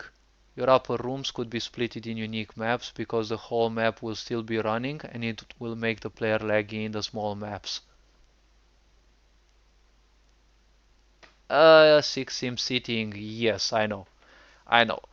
I will keep to this. Yes, I was interested in making instances, but then comes a big problem. If I make instances, I've got around 200 students that will have to move around. And if I'm gonna make out of this an instance, let's say this is gonna be an instance. Now this is the foreign students dorm, and obviously it has a concert hall above it because I said okay, it's about Asia, so everything is possible. If this is gonna be an instance, if this is gonna be an instance, like look at the size of the garden, okay? This is the whole garden. This is the left part, this is the lower main branch, this is the upper main branch, this is the center branch, okay? This is the second part of the building, and then this is the I don't even know geographically speaking, but this is the other part.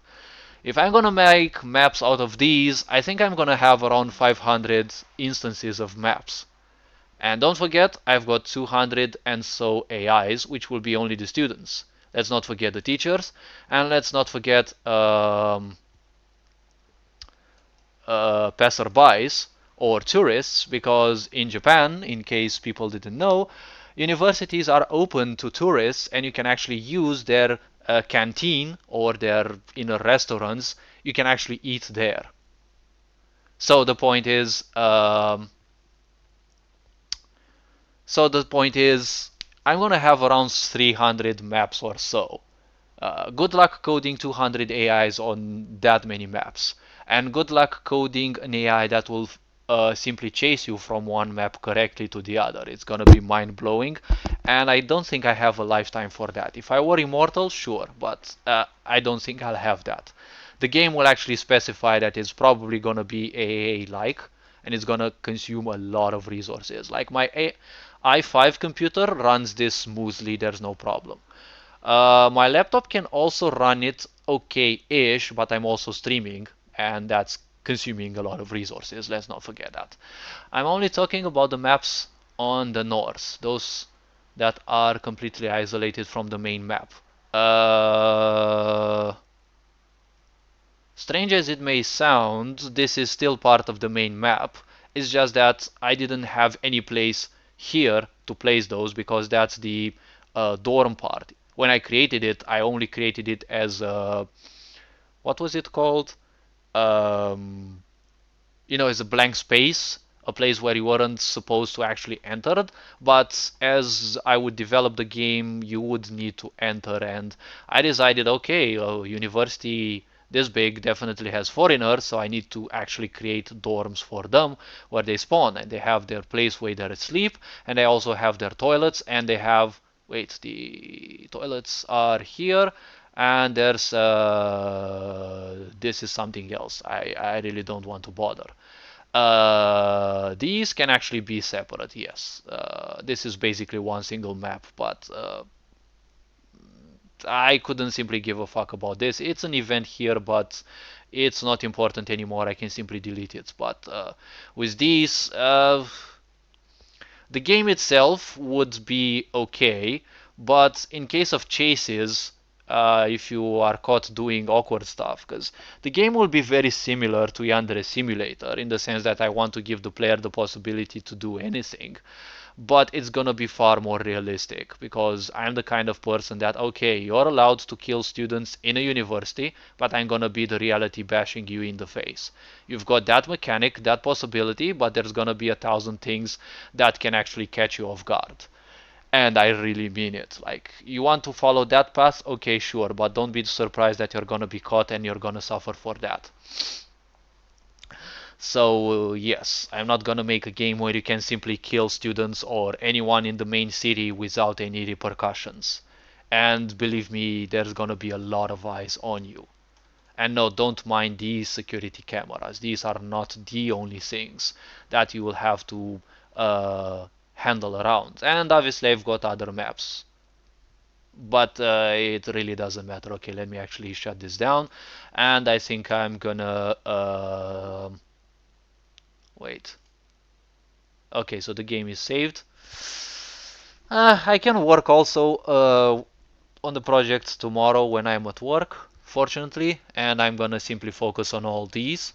I'm gonna shut the stream for now, and well, hope you have all an awesome day. Thank you for coming by. I really don't mind it when people pop up, and well, I'm not sure when I'm gonna do the next stream, especially the next RPG Maker stream, because I would want to finish with these things, do some AI work, but that's gonna take months, and probably start streaming then when I can actually showcase the combat system and not the tedious work, sometimes moving in circle for days. I don't think people actually want to see that. Okay, I think the players want to see the AI and some of the possible challenges, and that's probably.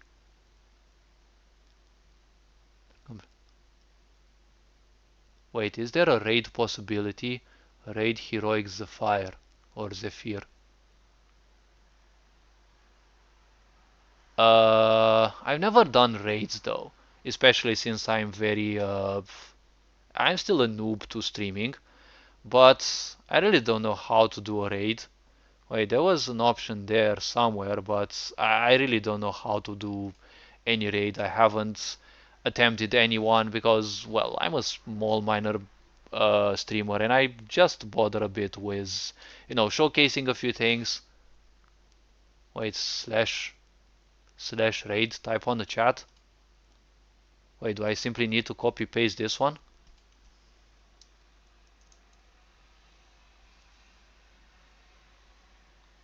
Wait, no. Invalid username. Is it with space? Invalid username. Uh, Wait a bit.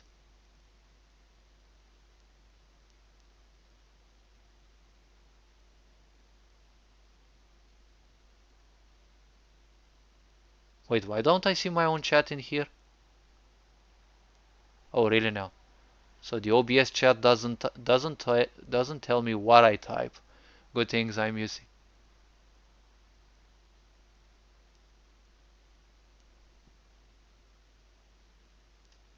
Do I have to type the semicolons as well, or?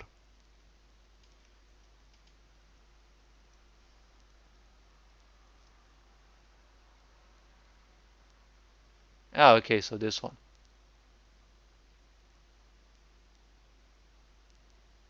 And when I raid someone,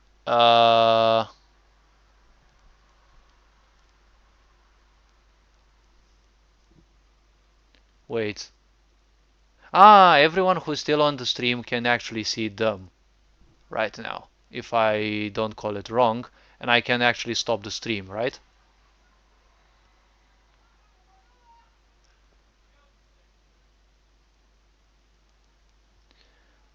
And I think I... Wait, what? It's a really charismatic thing to do.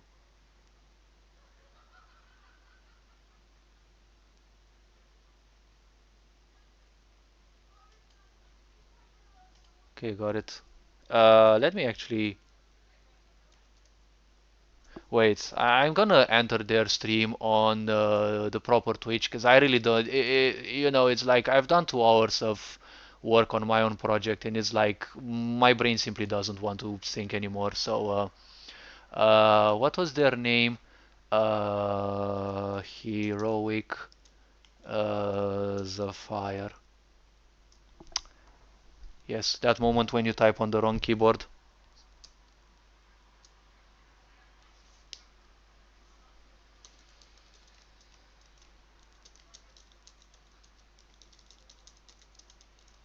All right, let me actually type it on the PC because I also have it running. Heroic. I knew that I would need 2 different chat programs. So let me actually get into this one. All right, so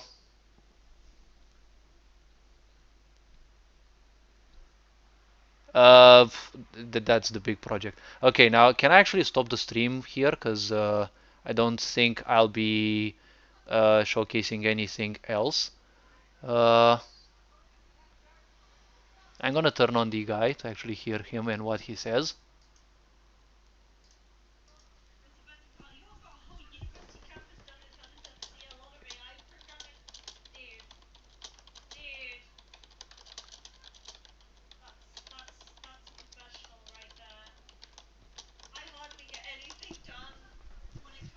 Oh, she actually does. She actually does art. I also do art.